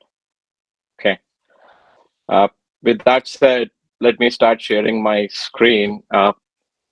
Ms. Jigneshwari, can you guys see my screen before I jump into this presentation? Okay. Okay, thank you.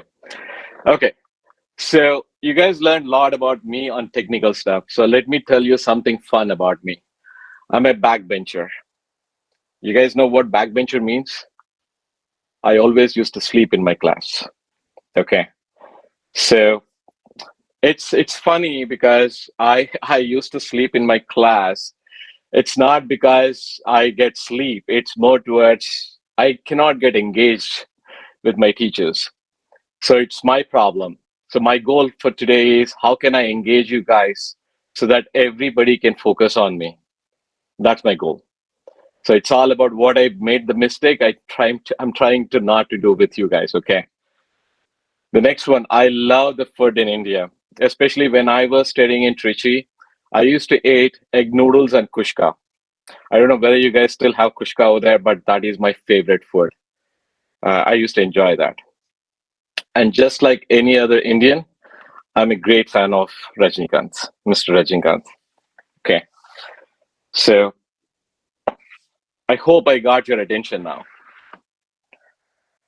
Why I started with this, right? You know, what is the attention span in today for every human? It used to be 12 seconds. It came down to 8 seconds. And you know what is the goldfish attention span? It's 9 seconds.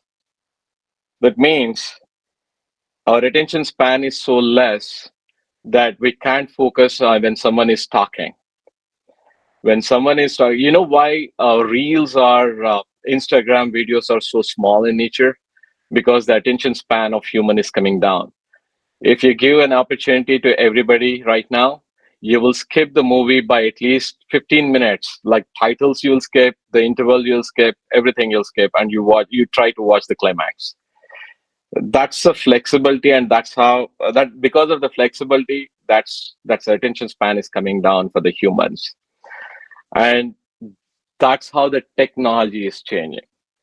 So what today we are going to discuss is all about the advanced technologies, how it is impacting the next generation, and how you guys are going to play the role in those technologies. And on top of it, why these technologies are changing. These are the 3 areas we are going to cover today. I want to leave you guys don't be scared for the future. You guys have tremendous opportunities in the science world today. And by the way, when I say speed of thought to action, imagine when Amazon was not there, Flipkart was not there in India. We used to go to the grocery store. We used to go to an electronics store. We used to search around the item. We used to feel the item before we buy it. But now it's all one click. You don't want to feel. You don't have time for all these things. You want to go to Amazon online, you want to buy it, and you're expecting that to come like next minute or by late in the evening. So the thought to action, the moment the thought to action is going faster and faster, your technology is improving faster and faster. That's when you all have a lot of opportunity to change the world. And we'll focus on that. By the way, students, I'll put it like this. If this presentation was done to me when I was your age and when I was sitting on the other side, trust me, it would have fly over my head. That means I wouldn't have understood anything. I'm trying my best to help you guys understand, but don't get scared. Okay, that's my humble suggestion. Now let's focus on the experience. I started with thought to action. I started with attention span. The reason I start with that is anytime when a technology comes in, the first thing we always look at is user experience. It has to be intuitive, it has to be immersive, and it should have some digital experiences.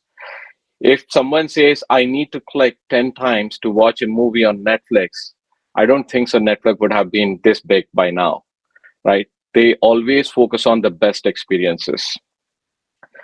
Now, when you look at this change, what is happening on the user experience is basically the first thing. In India, 78% of the people use mobile devices. It was never in any other country, by the way. In India itself, 78%. That means majority of the people has mobile devices, but very few people has laptops. You can't even count the tablets. So 78, 20, and 2. That tells you what you should focus on. As you are the technologists or you are the science and arts guys, you should focus on what user wants. By the way, whatever I'm speaking today, it's a combination of art and science. It is not just the technology guys. Those days are gone. Where you used to do C++, Java, those days are gone. It's every technologist is a combination of art and science. So you should use your left brain and right brain. So what is happening in user experience, right? First, they are coming with AI-driven experiences. What is AI-driven experiences is basically it is telling the user, guys, you came to my portal earlier, but you use this, so might be you would like this. So example, right? Imagine you would have searched something on Amazon. Then the next minute, whenever you go online, it will start giving you ads around it because it knows what you want. So it is personalizing your ads. It is focusing that how I can make you buy this item. That's what internet is trying to do. And that's where AI-driven personalizations are coming. Basically, whatever you like, it will show those advertisements. Whatever you like, it will show those movies on the screen. So that's where the trend is moving towards. Okay, that gives users attention span. The next one is accessible design. You know what accessible design? Earlier, we used to design our systems only for the people who are perfectly all right. But now we are changing to the people, we need to accommodate for the people who have some disabilities, like people who can't see, people who can't hear.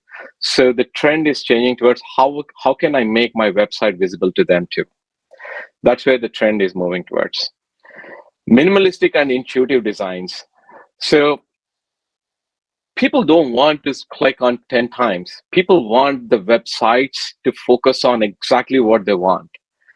So they want to focus on these minimalistic designs so that users can come in and they can perform their action and they can move forward. The people don't have time, guys. Remember that. Your future is something like this. You don't have time. You want everything quick and fast. That's where this minimalistic design is coming. Immersive and extended reality experiences. Imagine you have a AR and VR, right? Augmented reality and virtual reality. If it is an augmented reality or virtual reality, imagine you open the phone and you said, okay, this is my foot size. Show me what shoes fit in. And you can still see that, you can see from the phone that shoes which is likable to your legs, or a bangles or an ornament which suits you from home itself instead of going all the way to the shop. So that's where the trend is moving towards. So your focus should be on augmented reality and virtual reality design so that users can perform all the actions from home. And finally, voice user interface. The voice user interface is basically people want to listen what is happening. They don't want to spend time on watching the screens and everything. So let's assume that you're cooking something, right? That's what my wife do or I do whenever I cook. It's basically we want someone to read what is happening on the site. So we enable the audio content, voice content on the website, and that's how I see it. So that's how the UX is changing. What does it mean to you guys, right? So tomorrow when you come out, companies ask you only one thing. Guys, do you know how to build the experiences which is minimalistic and intuitive using the latest technologies? So there is a tremendous demand for user experience technologies who requires the art and science because they should know how to build a beautiful website. At the same time, they should know what technologies to use to build that website. So you have a lot of opportunities on UX side of it. Now, user experience is one thing. Now, the next big thing, big fish right now is data. People call the new oil is the data. You know why people call the new oil is the data? Earlier, we used to get oil and we used to supply the oil to all the vehicles. People used to imagine yourself how many miles or how many kilometers you drive and you keep on filling your tank. That's a never-ending business. For the last multi-decades, oil is one thing which is keep flowing in and all our vehicles are being running by them. And that's the growth. That's our economic engine. That's our economic growth, right? So that's the same way data has become. Okay, you are looking at data in three directions. Datafication is basically what they're trying to do is they're trying to collect various aspects of your lives. Imagine you wake up, the whole social media knows what time you guys wake up. The social media knows what time you guys go to bed. The social media knows where you guys go. Okay, so imagine if I have such an insight of yours in front of me, I can pull in and say that, okay, you guys wake up this time. So I want to make sure that you guys get these kind of websites or these kind of songs you like to listen, right? So I can figure out the insights based on your behavior. So that's why the data insights is coming pretty strong. The next one you have is visualization. Once you have the data, oil as a crude oil, whatever you pull from the land, it's a crude oil, it's useless. You need to purify the oil. And then you need to supply that oil to necessary gas stations or petrol bunks so that you can use it. So data insights are also like that. You need to take the raw data, you need to convert the data into an insight, and then you need to show the data in a beautiful picture format so that people can understand that, right? So that's why data visualization is becoming one of the most important thing in the industry right now. Then the data trends. As I mentioned, everything what you do on the social media is a trend. So basically what they're doing is they're trying to understand what type of videos you love to watch, what type of shopping you would like to do. They try to understand the trend and they try to provide your suggestions saying that, okay, you search for the bangles or you search for these books. So if you're searching for science fiction books, then here are your next suggestions for the science fiction books. So that's how the data is changing towards. What does it mean to you guys? There is a lot of opportunities for you guys. Technologies are flowing. So you have several database technologies. You have several systems where you need to pull those data, and then you need to convert the raw data into an actionable insights, and then you apply some machine learning algorithms on it. So you have a lot of opportunities as database engineers, database technologies, database architects, visualizers. All these jobs are open for you guys once you come out. You just need to figure out where you want to go and focus on that.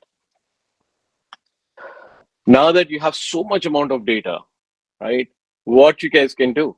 Imagine your laptop is 8 GB RAM. I remember when I was studying, my laptop used to be like 512 MB RAM.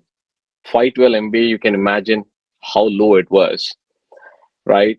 Now the computer power is going up. You're looking at gigabytes, terabytes, or gigabytes of RAM also, right? So the compute power is unlimited now. Earlier, we used to call cloud, and cloud was unlimited. Now we are saying that, along with that, if my laptop is, or my phone is where I'm taking a lot of performance or a lot of actions I'm performing, then that itself is becoming a computer. Imagine your phone is having now 8 GB and 16 GB of RAM. That itself is your computer. We call that as edge computer. So the computer which can stay at the edge of the customer or at the edge of the user, and it can perform the compute of the data, whatever he's doing, then we call it as edge computing. So your phones, cars, all these are edge computing. It can take the data, whatever social media you're browsing, you're browsing Facebook, it can perform the logic on the Facebook and say that, oh, you would like this video next, so watch this video, right? That's what it does. Then you have the cloud computing. Cloud computing is basically, in a simple language, it's a data centers someone else is maintaining for you.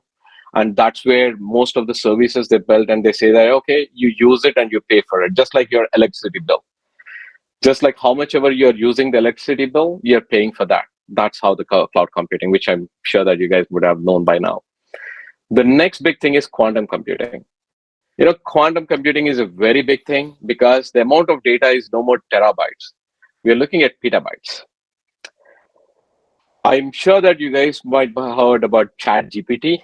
You know how much ChatGPT would require to process one LLM algorithm? It requires 24 core CPU, 40 GB of RAM, 48, at least 48 to 48 to 100 terabytes of hard drive, and 2000 watts of power. That's the minimum computer requirement for an LLM models. So to get that level of computer, you cannot do it at home. If you want to do it at home, you have to spend like lots of money. So that's where the quantum computing is coming into play, where it can process the next generation AI models like ChatGPT and those models. Okay. So we spoke enough on all the technologies, right? This is the big thing which is going on. Okay. So before I jump into this one, I want to give a brief about it. AI and machine learning as two big words. These we used to call it as futuristic concepts. These are no more futuristic concepts. In fact, every day, every system, whatever you are interacting, they're focusing on how to build AI into their models. Okay. So that means you are going to have a tremendous opportunities in future. So focus on this technology, which will help you. But where this technology is being used, right? It is being used in generative AI. Earlier, if I need something, I used to go to my friend and ask him something. Okay, dude, can you help me on this with this information? Then we used to move towards Google. Google used to tell us. But now we have to search, we have to filter what is the right website I need to use, and then I have to access the information from there, right? So now it has changed with generative AI. What we are saying is we are asking Gemini or Pilot, these are the generative AI tools from Microsoft and Google. We are asking the tools to say that, okay, dude, what is the best way of writing this program? Or what is my nearest shop next to me? Or what is this called generative AI? If I ask the question, it will give me a precise answer. So consider this as a very geek friend of mine sitting at my fingertips. So that's the advantage of generative AI. We have chatbots. I know, I don't know whether you guys ever interacted with these, but it's basically you say something, it can intelligently process the question and respond you back. Majority of the call centers over here, at least in US, and I saw some of them in India, is already using chatbots heavily to bring the much more faster experience to the users, right? Autonomous vehicles. I don't know whether you ever tried the autonomous vehicle, but I'll tell you this way.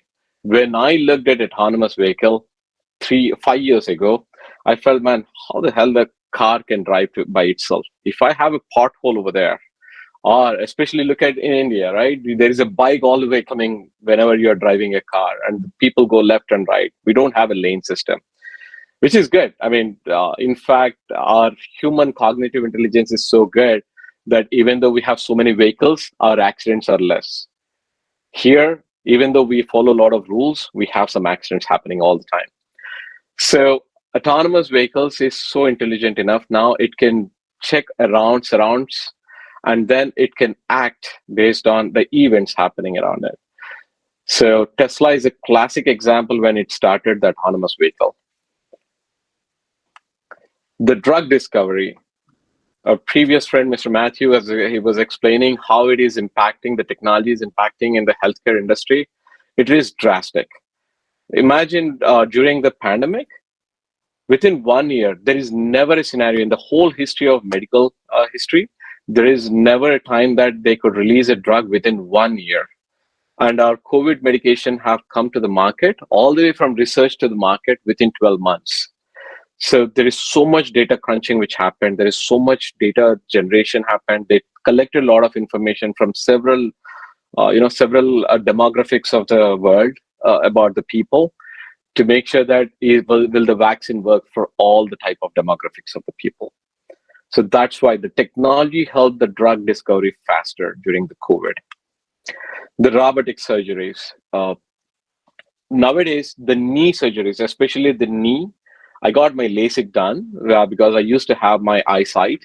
So when I got my LASIK done, the doctor did not even touch anything. It's all a robot, a laser robot, which was taking care of everything. So basically, once I go and sit inside the room, OP or operation theater, it's basically the doctor gives the instructions to the device that what exactly it needs to do, and it will perform that activity. And doctor is just sitting on the side and watching it, how it is performing. So that will be the future. It is increasing a lot in the research over here. And finally, fraud detection. I don't know whether you guys ever observed this, but you always get the spam calls asking for, can you give me the password of your bank account? Or, you ran into this problem, so you need to give me your PIN so that I can access it. So those are the tremendous fraudulent activities which are happening nowadays. And this is how we detect using the AI and ML. Okay. Now, in each industry, what is happening, right? In healthcare industry, especially, we are using the AI and machine learning to predict the patient outcomes, assist the diagnosis, and treating them in pretty efficient ways. In the finance world, I came from medical and finance, so I can speak all day long. But the goal is this, right? It analyzes the financial data. It will make sure that you are performing the right investments or not, and it will see that where the trends and patterns are when you're doing the investment. So that's what we use this AI and ML. You have retail. I'm sure that you guys are doing every day this one. Amazon, Flipkart, that's the job they do every day. If you search for a beautiful dress online, it will keep searching 10 varieties for you. And that's what it is doing behind the scenes. The manufacturing. I want to tell you an interesting thing over here, which I experienced. Last year, I went to a tile factory over here. Imagine the tiles what we have at home. That's a tile factory over here. In India, for the tile factory, we used to have at least 100 to 200 workers or 100 to 200 employees working in the industry to produce those tiles. You'll be surprised if I tell you the number of people who work to generate the tiles over here. There is only 20 people in that whole tile factory to generate at least thousands of tiles per day. With 20 people, they generate the tiles. So that's how the automation happens over here. Next is transportation. Every day, the goal of any transportation industry is how to reduce the fuel consumption of the transport. So imagine that you're traveling in a bus. The goal of that bus is how can I drive in an efficient way so that I can reduce my fuel consumption, whether it is ship or flight, right? So using the AI models, they try to pull the roads, whichever is accessible, and what are the left turns they have to take, what are the right turns they have to take. And they pull those things and give the navigation to those transportation so that they can be much more efficient and improve the safety of the passengers over there. You have agriculture. In the agriculture, once we have this AI and ML in place, what is happening is they're trying to look at what is the status of the soil, how much the soil needs watering. Does it require more watering or less watering, or what type of plants we have planted, so that should I go for reduce water so that but still I can get the higher yields. Look at this way. If someone in the class is from farming background, your goal is only one thing. How can I put less water to my farm and get more yield from the acre of the land? And that's where this technology is being used right now heavily. And finally, the education. I'm sorry to say this, guys, but slowly what is happening is people will stop using pen and paper. People will start using, how to write in a very grammatical, without any grammatical issues or anything. People will stop learning those things because you write whatever you want, you pass it to the generative AI, it will correct the whole grammar to it, and it will beautify your verbiage, and it will translate back. So the research papers nowadays is going through that model. If you want to summarize a book, you pass the book to the AI model, it will give a summary of the information, and you can take the summary of it. You don't need to read the whole book, which is a pro and con. So take the advantage of it if you want. The all others which are going on in the industry, one, IoT, Internet of Things. You look around everywhere now. You have the cameras, you have the identity access. So everything is a device. Every physical object has an internet connectivity nowadays, and then you can access information from them, and then you can react based on that. So every device is an Internet of Things nowadays. Virtual and augmented reality. The future of every visual, the way at least I did not envision the phone coming this fast and this handy with so much internet access, data access to me. I'm sure that in future, you will not access phone. You will always carry a virtual reality device on your head, so that you don't need to travel anywhere. You have you can watch the Paris Eiffel Tower at your home. You watch the Disney World at your home, and you can feel it.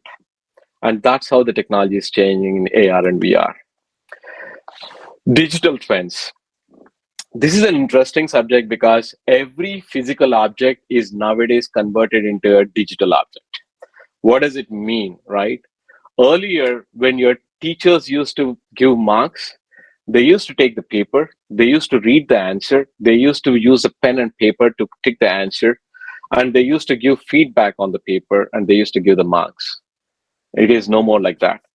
You have it on the internet, you write it in the Word document, Your Word documents are submitted to your teachers.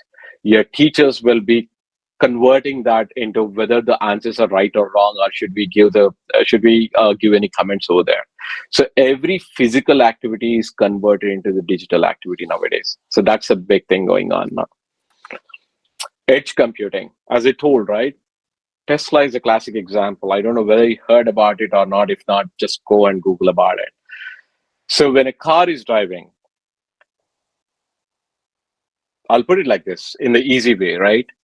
A car with a steering wheel, but nothing else apart from a computer inside the car. You don't have any buttons. You have only one big computer inside the car. If the computer is gone, your car doesn't work at all. If the computer is running, that's when the car works. It's as simple as that, right? Now, what is edge computing? Whenever the car is moving, it is collecting the data saying that, okay, I see a red signal now. So once the green signal comes, I can move on. So it is reading the images. There is a camera always viewing the road and collecting the images and reacting to it. And that's called edge computing. It is not going to the central processing unit like cloud or anything. It's like you read the image within the car itself. You have a computer. The computer will say that, okay, this is a red signal. I have to stop. The minute it gets green signal, it will say that, okay, now it's time to move. Either you give the acceleration or I can do it using the autonomous vehicle features. So that's called edge computing. And 3D printing. Guys, this is an interesting thing. I'll put it like this. Given an opportunity, you have a jewelry maker at home. Do you love to use or not? And this is that device. In China and Japan, they build jewelry items using the 3D printing. So they take a picture in the market, they pass it on to the 3D printer, and it will use different metals and crystals, and it will create the ornament for you. So imagine every party you're going, every function you're going, every occasion you're going, you have a different jewelry. And it comes with a cheaper price. And you don't need a gold or silver for that. You just need a variety of items so that it suits your dress. And that's a classic example of 3D printing. And that will be the future of the jewelry, by the way. That's happening in US as well nowadays. The human augmentation. People with physical problems are growing due to various incidents, whether it is accident or some by nature or anything, right? So the prosthetics are becoming so intelligent enough that even though you have a plastic hand to your hand, if a person don't have a hand, you have a plastic hand, you can move your fingers. So basically, the human augmentation, the way the leg works, the prosthetic leg works, the way the hand works.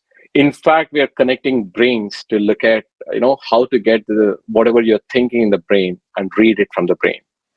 So that is the innovation happening in human augmentation. Blockchain. This is one thing which started 3 years ago, I think 4 years ago, and we never thought it will click so badly. So a technology without a bank, a technology without a middleman is called blockchain. So it's a decentralized distributed ledger which is used to record all your transactions. Let's assume that you want to transfer funds from you to your friend. You don't need a bank nowadays. You can transfer a block to another block, right? So that's called blockchain. It's basically moving away from a middleman and bringing the efficient process between multiple units or people or anything to perform the transaction. So finally, it's the 6th generation. You already experienced the 5th generation, right? We are talking about 500 megs of speed of internet on your phones, close to 1 gigabyte speeds of internet on your phone. Now imagine if you get a terabyte speed of internet on your phone. That's what you're talking about 6G.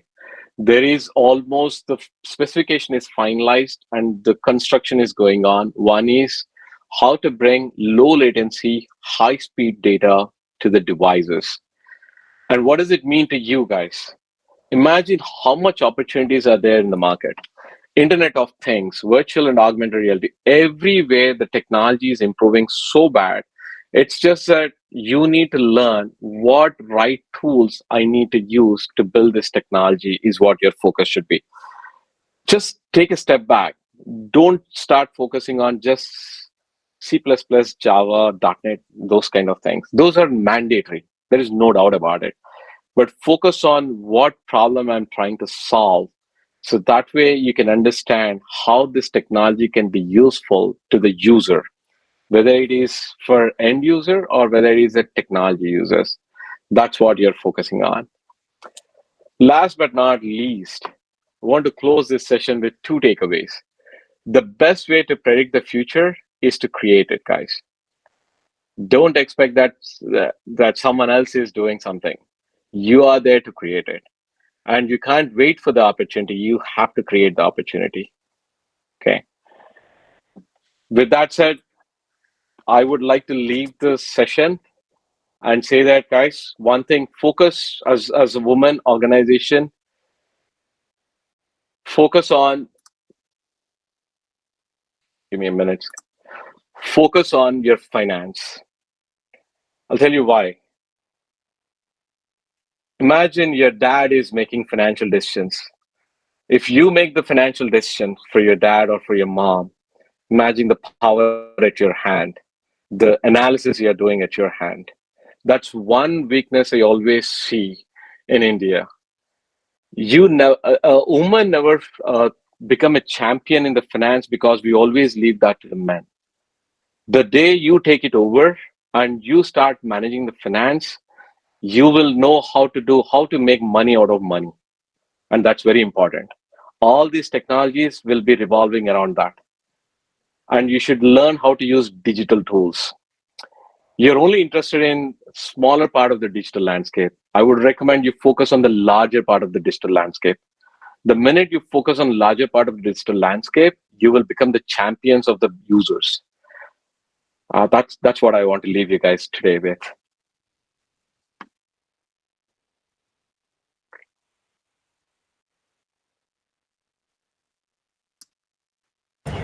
Thank you, guys.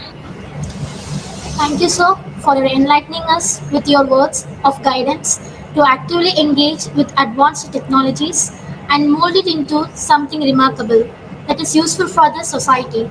We will follow the message conveyed by you for shaping ourselves to cope up with the advanced technologies. Thank you, Thank you, Vijay. guys. Thank you, Vijay, sir, for spending time for us in your busy schedule, sir. And students want to ask you questions, sir. Sure. I'm glad you're asking questions, first of all. Your ma'am told me that you guys hesitate to ask questions, by the way. So prove that you guys are champions in asking questions. Go for it. On the behalf of the students and participants, as an average student, what is the first step we need to take to succeed in life, sir? As you said, You asked a question to an average student, so I'll give you an honest answer. Okay. In fact, I'm not an average student. I was a below average student. Let me tell you that. Okay. You need to have passion. So I'll tell you a classic example before I answer this. Right. When I was doing my college, and when the labs time have come in, so we were supposed to write a C++ program on Fibonacci series. I was a lazy buddy. I used to sleep. I won't recommend you guys to do it, frankly speaking. But what I did is I did network crawling inside the lab, search for the program, and got it. My professor at that time was so good. So he did not say that, Vijay, you copied this program. He said, how the hell you got this idea of doing network crawling in the lab? You went through the whole network, accessed every machine, you searched for the program, and you pulled it. So he gave me the max for that, which means you should have a passion in a way that if you're lazy, you should know how to solve the problem. If you are champion, you should know how to do the problem. So that's how an average or below average candidate can success in your life. thank you, sir. Thank you for encouraging words. Thank you so much, sir, for joining us Thank you, today. guys. Have a great life, guys. Enjoy your life. Don't go behind books. Enjoy your life and then read. Take care. Bye-bye. Thank you so much, sir.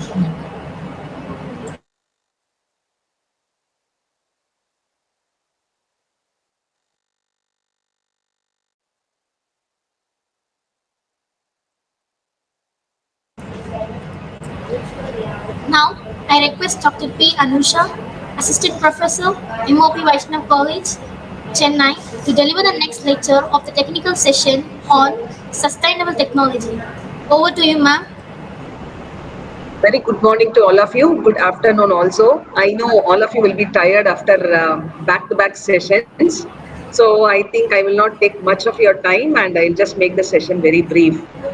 Very good morning to all of you girls. So I'll just share a few thoughts about what is sustainable technology. Good morning, Jagneshwari ma'am. Can I go ahead? Good morning. Yes, ma'am. Yes.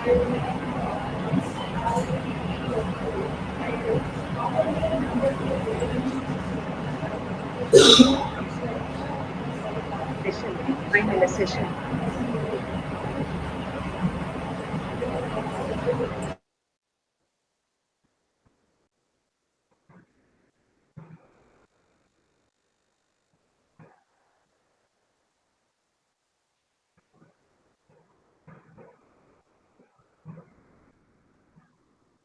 Is my screen visible, ma'am? Yes, ma'am. Visible.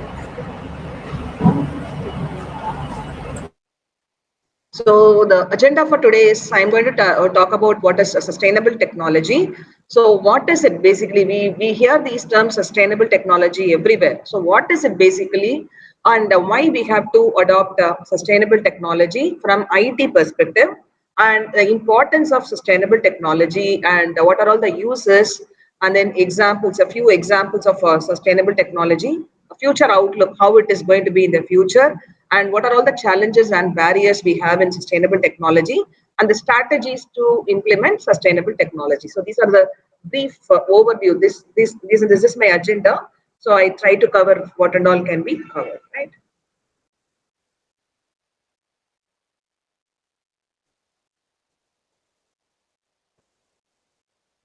So in order to have a proper understanding of what is sustainability in information technology, sustainability is nothing but longevity, I have to say. Sustain something means how long you are going to retain something. So sustainability in IT, you can discuss this in different aspects actually. The first aspect in terms of energy efficiency, I can talk about what is sustainability, how you can sustain your technology in terms of resource conservation, in terms of e-waste management, and how we are going to promote eco-friendly practices through the life cycle of IT products and services. See, sustainable technology is a generic term. Being IT students and IT faculty, we should know how to approach that or how to bring sustainability in IT. So I'm going to discuss this on these 4 aspects. So what and all, if I talk about sustainable technology, what does it include? So it actually includes designing energy efficient hardware using renewable energy resources. So we are designing a processor, we are having a power bank. So we have so many hardware. It doesn't stop with hardware also. But when we talk about energy efficient hardware, sustainable technology includes designing energy efficient hardware. In terms of semiconductor industry, we have to design energy efficient IC chips and all those things using renewable energy resources. Also, we have to reduce electronic waste through recycling and responsible disposal. Nowadays, we see so many people, there are so many institutions and NGOs organizing drives for collecting electronic waste, and we do deposit our old phones, old hard drives, old processors, and old computers, so as to reduce the electronic waste so that it can be recycled and we have to responsibly dispose it. And also we have to, it's not only about our reducing the electronic waste or comes in the disposal part, you also have to adopt sustainable procurement and operational practices. This is from the management perspective. If you're running an IT firm, you have to adopt when you're procuring any new hardware or whatever it is, you have to adopt sustainable procurement and operational practices. Nowadays, we see there is a growing focus on incorporating sustainability principles. Everywhere people talk about sustainability, be it banking domain, finance domain, manufacturing, IT, everywhere they focus on this incorporation of sustainability principles. Particularly when you talk about IT companies, they just look to how to incorporate that into a software development, such as creating eco-friendly algorithms and promoting digital inclusion to reduce disparities. So we can develop eco-friendly algorithms to bring in sustainability in software development, and also we can promote digital inclusion to reduce disparities. So what is sustainable technology? It is also the other terminology for sustainable technology is called as green technology, or we also refer that as a clean technology. So what does it mean? It means that we are focusing more on development and use of the products which are going to be environmental friendly, in the sense it is going to have a minimal impact on our planet. That greenhouse emissions, carbon footprints have to be reduced. So in the field of information technology, it focuses on what? Creating and implementing solutions that is going to be reducing all your electronic waste and prompt use of your renewable resources. So this is sustainable technology in terms of your IT. So why we have to use sustainable technology? Because so when you want to mitigate the negative impact of human activities on the environment, suppose if you are not disposing our electronic waste and we are just throwing it out it is not going to be environmental friendly. It's not only that, it is going to have impact on your climatic conditions. So it helps mitigate the negative impact of human activities on the environment, and also by the society, because you are going to prioritize sustainability in technological development and implementation. You can preserve natural resources and you follow a more eco-friendly approach for your technology development and usage. So sustainable technology is a norm for today's industry. Everywhere you start up, it's a new startup or it's an established company, they make sure that they bring that concept of sustainability into their organizations. So why it is again I'm continuing the previous slide. So in terms of IT, it is going to minimize the environmental impact of IT operations. So we all know the pollution caused by the cars and all. So we also knowingly or unknowingly creating some unfriendly environmental factors by the use of some products, IT products. So we have to reduce energy consumption, we have to use renewable resources, minimize e-waste through recycling and responsible disposal, and we have to promote efficient resource utilization. Resource utilization means you have to develop resources in such a way which can be used in a shared mode rather than allocating resources individually for different domains. So what is the importance of, so we discussed about what is sustainable technology and why we have to use it. And now we'll just discuss a few concepts or few perspectives regarding the importance of sustainable technology. So when you want to analyze this, we can talk that in terms of four terminologies or four different perspectives. First perspective, we talk about environmental impact, where we have already discussed we are going to reduce carbon emission, reduce carbon footprints, and we also talk about environmental degradation. We are going to reduce the environmental degradation by preserving our natural resources. And not only we are talking about environment here, we are bringing a new dimension called cost saving. So when a company or an IT company or an organization is going to adopt a particular sustainability in their organization, we can actually lead to a lot of cost savings. So you are going to save your cost, because you are going to have reduced energy consumption. When you are having low energy consumption, the operational cost is also going to come down, and very, very minimal waste management cost. So in terms of cost, you can reduce your waste management cost, energy consumption cost, and operational cost. It is going to be a profit for the organization also. Also, we analyze that as a corporate social responsibility or CSR. Every company, every organization will have this corporate social responsibility, that is their act of responsibility towards the society where they are living. So when you're going to embrace this sustainability in your organization, it is going to show your commitment to the society. So it is going to reflect a commitment to forever corporate social responsibility. So it will also enhance your organization's reputation. Okay, people will think, okay, this particular X company is adopting all these sustainability in the technology. So it will create a reputation. Also, the stakeholders will also have a trust on you.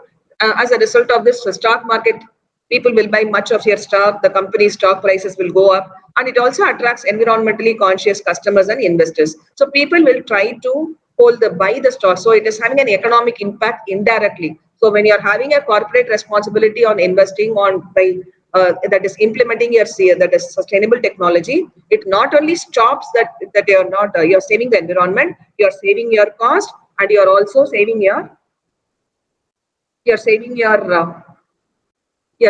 cost, you are increasing your reputation, you are winning the trust of your stakeholders, and you are also having environmentally conscious customers and investors. And long-term viability. So what I mean by long-term viability is nothing but, suppose if there is a major change or a drastic change in infrastructure of technology infrastructure, you will be able to sustain by adopting the sustainable technology. So sustainable IT practices promotes longevity and resilience of technology infrastructure. So we are going to optimize the resource usage and minimize the environmental impacts, so the organizations can better adapt to future challenges and changes in terms of regulation. So these are the four important aspects. So the bottom line is, you're not only helping the environment, you are helping yourself by lowering your cost, winning the stakeholders' trust and loyalty, and also you will be able to sustain any kind of long-term technology resilience. So now when you talk about the uses of sustainable technology, first use is energy efficiency. So when you're talking IT organizations, what you can do here is you can conserve or you can make use of the energy efficiently by implementing energy efficient hardware and software solutions. You can also go for optimizing data center cooling systems. So we have centralized data processing centers, warehouses, where we have a centralized machines which store data. So you can have optimized solutions for data cooling systems, and you can also utilize renewable energy resources and reduce consumptions and minimize your carbon emissions. Second one, by adopting, that is, what is the main use is green computing. So green computing is nothing but you're going to promote eco-friendly practices. When you're talking about cloud computing and all, you can do that is virtualization, cloud computing. By adopting cloud computing practices and server consolidation practices, what you can do is you can optimize your resource usages and you can reduce the hardware. Instead of providing hardware for everyone, we can have a centralized allocation by means of cloud computing and virtualization concepts. You can reduce hardware requirements and you can decrease the overall energy consumption also. Third one is we can also develop green data centers if you are going to have your sustainable technology.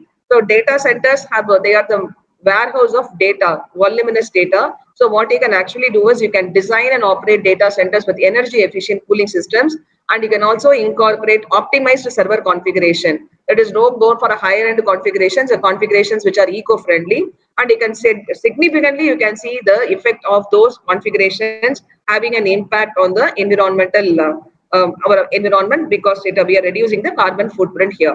And e-waste management is also going to be easier. So you can implement strategies for responsible disposal, recycling, and you can do refurbishment of electronic equipment. So many of us, we know there is a Richie Street over here where you go and buy refurbished laptops. What is a refurbished laptop?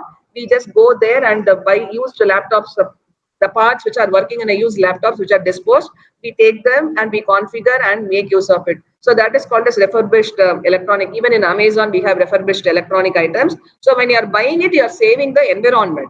So all these strategies can be implemented when you want to manage your e-waste very, very effectively, and you also reduce the environmental impact of IT hardware.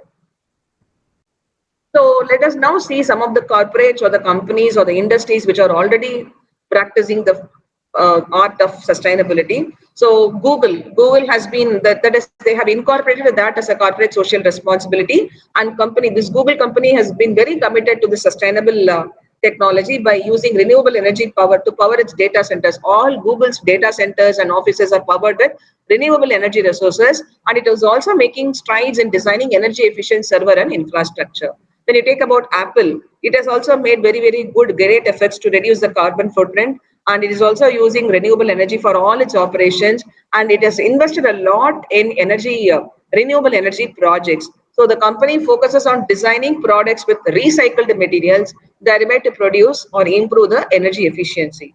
Microsoft, so all leading companies we can see, Microsoft has set some ambitious goals which they have to achieve by the year 2050, and it is emphasizing on renewable energy usage and sustainable data center operations. So they are planning to remove all their footprints by 2030. Okay. And IBM, if you take, it is also committed to sustainability because it has got so many initiatives which is focusing on efficiency, waste reduction, and environmental responsibility. It also promotes or offers solutions such as smart grid technology and environmental monitoring systems for other clients also, so that to make or create awareness about what is meant by sustainable technology. So IBM has taken that extra step to offer sustainable solutions also to the stakeholders.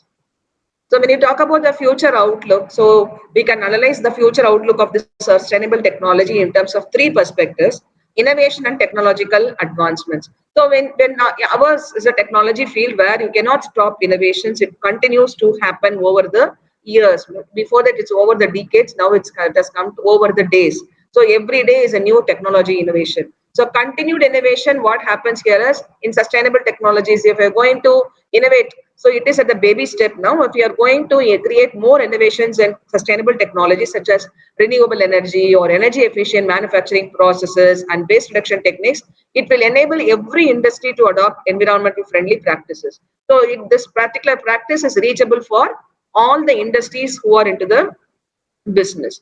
And the second aspect is consumer and stakeholder demand. It's not only from your side. So nowadays, people or the consumers or stakeholders are very, very aware about sustainable technology. So they are also concerned about the environmental issues. So growing consumer awareness, they know what is good for environment, what is bad for environment. So growing consumer awareness and concern about their environmental issues will drive a demand. So when they become aware, then the industries are forced to follow that. So it will create a pressure for them and they create a demand for sustainable products and services. So industries will have to face a pressure from the customers or the investors to, if I'm a client, I will ask the company how we are committed to sustainable technology because I'm aware about sustainable technology. So in that case, the company faces a pressure and they forcefully implement on sustainable technology. So what they will demand, the stakeholders will ask the companies like to demonstrate their sustainability. What sustainability practices are you following through transparent reporting,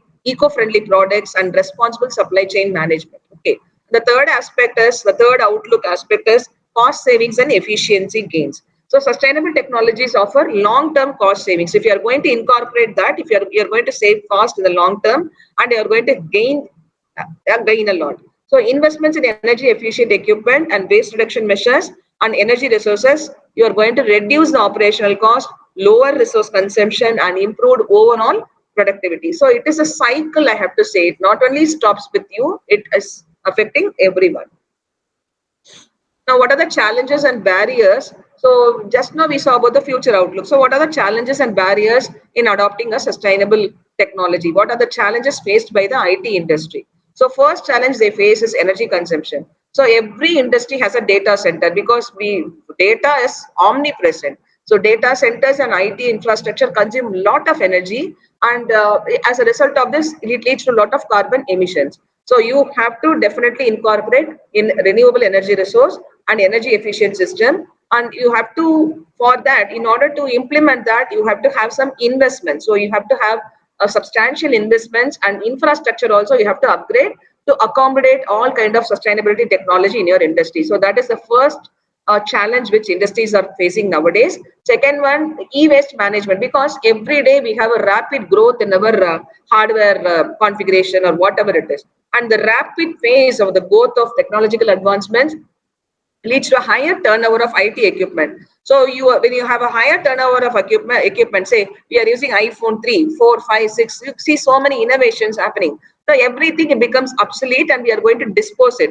So you take a normal mobile phone, how many versions we have in the last 1 year? So as and when a new model is released, we discard the old one and we are accumulating the e-waste. So proper disposal and recycling of e-waste was logistical and regulatory challenges. We have to have a regulatory challenges like how to dispose of older model or older hardware, especially with the complex materials and hazardous components. So all the components are not very user friendly. That is, they are hazardous also. So you have to dispose it of very, very carefully. So the rapid growth of technological advancements is posing a big challenge for all the IT companies. And the third one is data security and privacy. Also, when we want to incorporate sustainability in technology, we should not compromise on a data security and privacy. Like we should not say, since I'm incorporating sustainable technology, the security also, the data pertaining to a customer, confidentiality, security, and privacy of the data should also not be lost. So you have to have an integrated effect where you bring sustainable technology, at the same time you preserve the data security and privacy. So such as you can have sustainability efforts such as cloud computing and data center consolidation. All those must not compromise. So you are saving a lot of time by consolidating everything. But at the same time, when you're consolidating, you should not make the data to be insecure. So that is one aspect. You have to, at any point of time, if you are incorporating sustainable technology, you have to ensure that the data is secure and private. And you also ensure secure and complaint handling of data, especially when you have sensitive information and when you are optimizing your resource usage. So you say, I'm utilizing my resources in optimal manner. At the same time, you make sure the sensitive information of the data is not lost or it is not leaked also. So what are the strategies to implement sustainability? So this IT companies involves adapting practices to reduce the environmental impact and to promote social responsibility and long-term viability. These are some strategies which we can recommend. The first strategy is energy efficiency. So first, you have to optimize your data center operations by using energy efficient hardware, implement virtualization, cloud computing, and adopt cooling technologies to reduce energy consumption. At the same time, you must not compromise on data security and privacy. Second one aspect is e-waste management. You develop recycling programs for recycling waste to responsibly dispose of the outdated or non-functional equipment and reduce landfill waste. Carbon offsetting, you have to invest in carbon offset project to mitigate the environmental impact of operations which cannot be eliminated entirely though. And then green data centers. So IT companies should focus on building and designing green data centers with all sustainable features like energy efficient cooling system, renewable energy, and efficient server utilization. And the last aspect is very, very important. Employee, we have incorporated everything, but the employee should be aware. They should know how to use it. So they have to be trained. So employee awareness and training, you have to educate all the employees about what are all the best sustainability practices. And you also have to encourage them to participate in initiatives such as energy conservation, recycling, and reducing your resource consumption. Okay, I hope I've covered all the topics, whatever I can cover in this given time. Is there anything? I think I'll stop my presentation. Thank you for listening very patiently. Thank you, ma'am, for enlightening us with your lecture on sustainable technology, which plays a crucial role in transitioning towards a more sustainable and resilient future by harmonizing human activities with the natural environment and promoting long-term ecological balance and society well-being. Thank you, ma'am. Thank We you. made you to Thank you wait very for much. a long time, ma'am. Sorry, ma'am. Ma'am? We made you to wait for a long time, ma'am. No issues, ma'am. We also have a conference going on. No problem. No issues at all. Thank you for inviting me. Questions from the students, ma'am. Yes, ma'am. On the behalf of the students and the participants, I have a question, ma'am. How would you define the term digital sustainability and why it is important to you? Can you list few examples, ma'am? Digital sustainability is nothing but how we are going to see. We are seeing a rapid pace in the technological development. Digital sustainability is integrating sustainability with the digital advancements. Like as I mentioned, you can go for resource optimization. You can have consolidation, virtualization, consolidation of all the cloud computing resources. All these things we can sustain our. We can have a sustainability in our digital environment. Cloud is a classical example, I have to say. Any other questions? Kindly wait, ma'am. We have a vote of concession, ma'am. Kindly wait. Okay.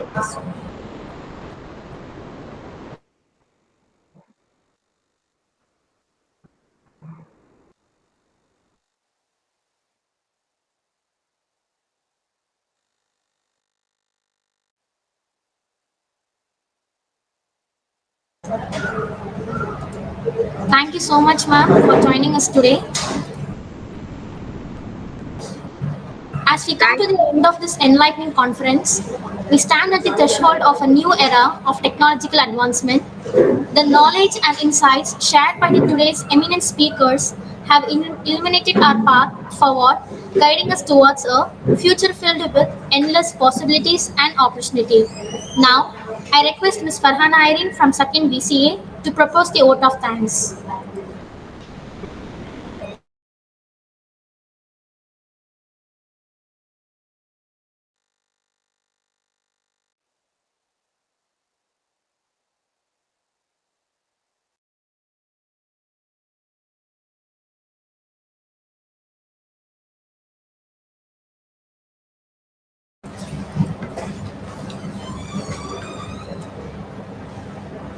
I'm here to propose a vote of thanks for our international conference on the recent advancements in the technological perspectives. On behalf of the Department of Computer Applications, I would like to extend our heartfelt gratitude to all of you for your active participation and invaluable contributions to making this session a resounding success. First and foremost, we extend our deepest appreciation to our esteemed speakers, Mr. K.P. Narayanan, Professor Matthew Wynn, Mr. Vijay Koneru, Dr. Anusha, who generously shared their expertise, insights, and experiences with us. Your presentations have been enlightening, thought-provoking, and have added immense value to our discussions. We would also like to express a sincere thanks to all the chairpersons, Dr. Annie Lima, Dr. Balakrishnan, Dr. L. Ramesh, Dr. Vignesh Ramamurthy, Dr. M. Pandian, who have taken the time to join us today. Your presence has truly enriched the dialogue and fostered meaningful connections within our community. I may express my special thanks and heartfelt gratitude to our managing trustee and correspondent, Thiru L. Palamalai, for his constant support. It is a matter of immense pride for me to convey my gratitude to our beloved principal, Dr. S. Sridevi, for her wholehearted support. I also extend my thanks to our beloved Vice Principal, Dr. Quincy Asha Das, for the generous support given to us. A special thanks goes to the organizing team and student volunteers whose dedication and hard work behind the scenes ensure the smooth execution of every aspect of this conference. Our tireless efforts have not gone unnoticed, and we are immensely grateful for your commitment to excellence. Finally, I thank the staff and students of computer applications for making this event a fruitful session. Thank you once again. Thank you, ma'am. Can I leave, ma'am? Yes, ma'am. Thank you, ma'am. Thank you, ma'am. Thank you. Thank you, everyone.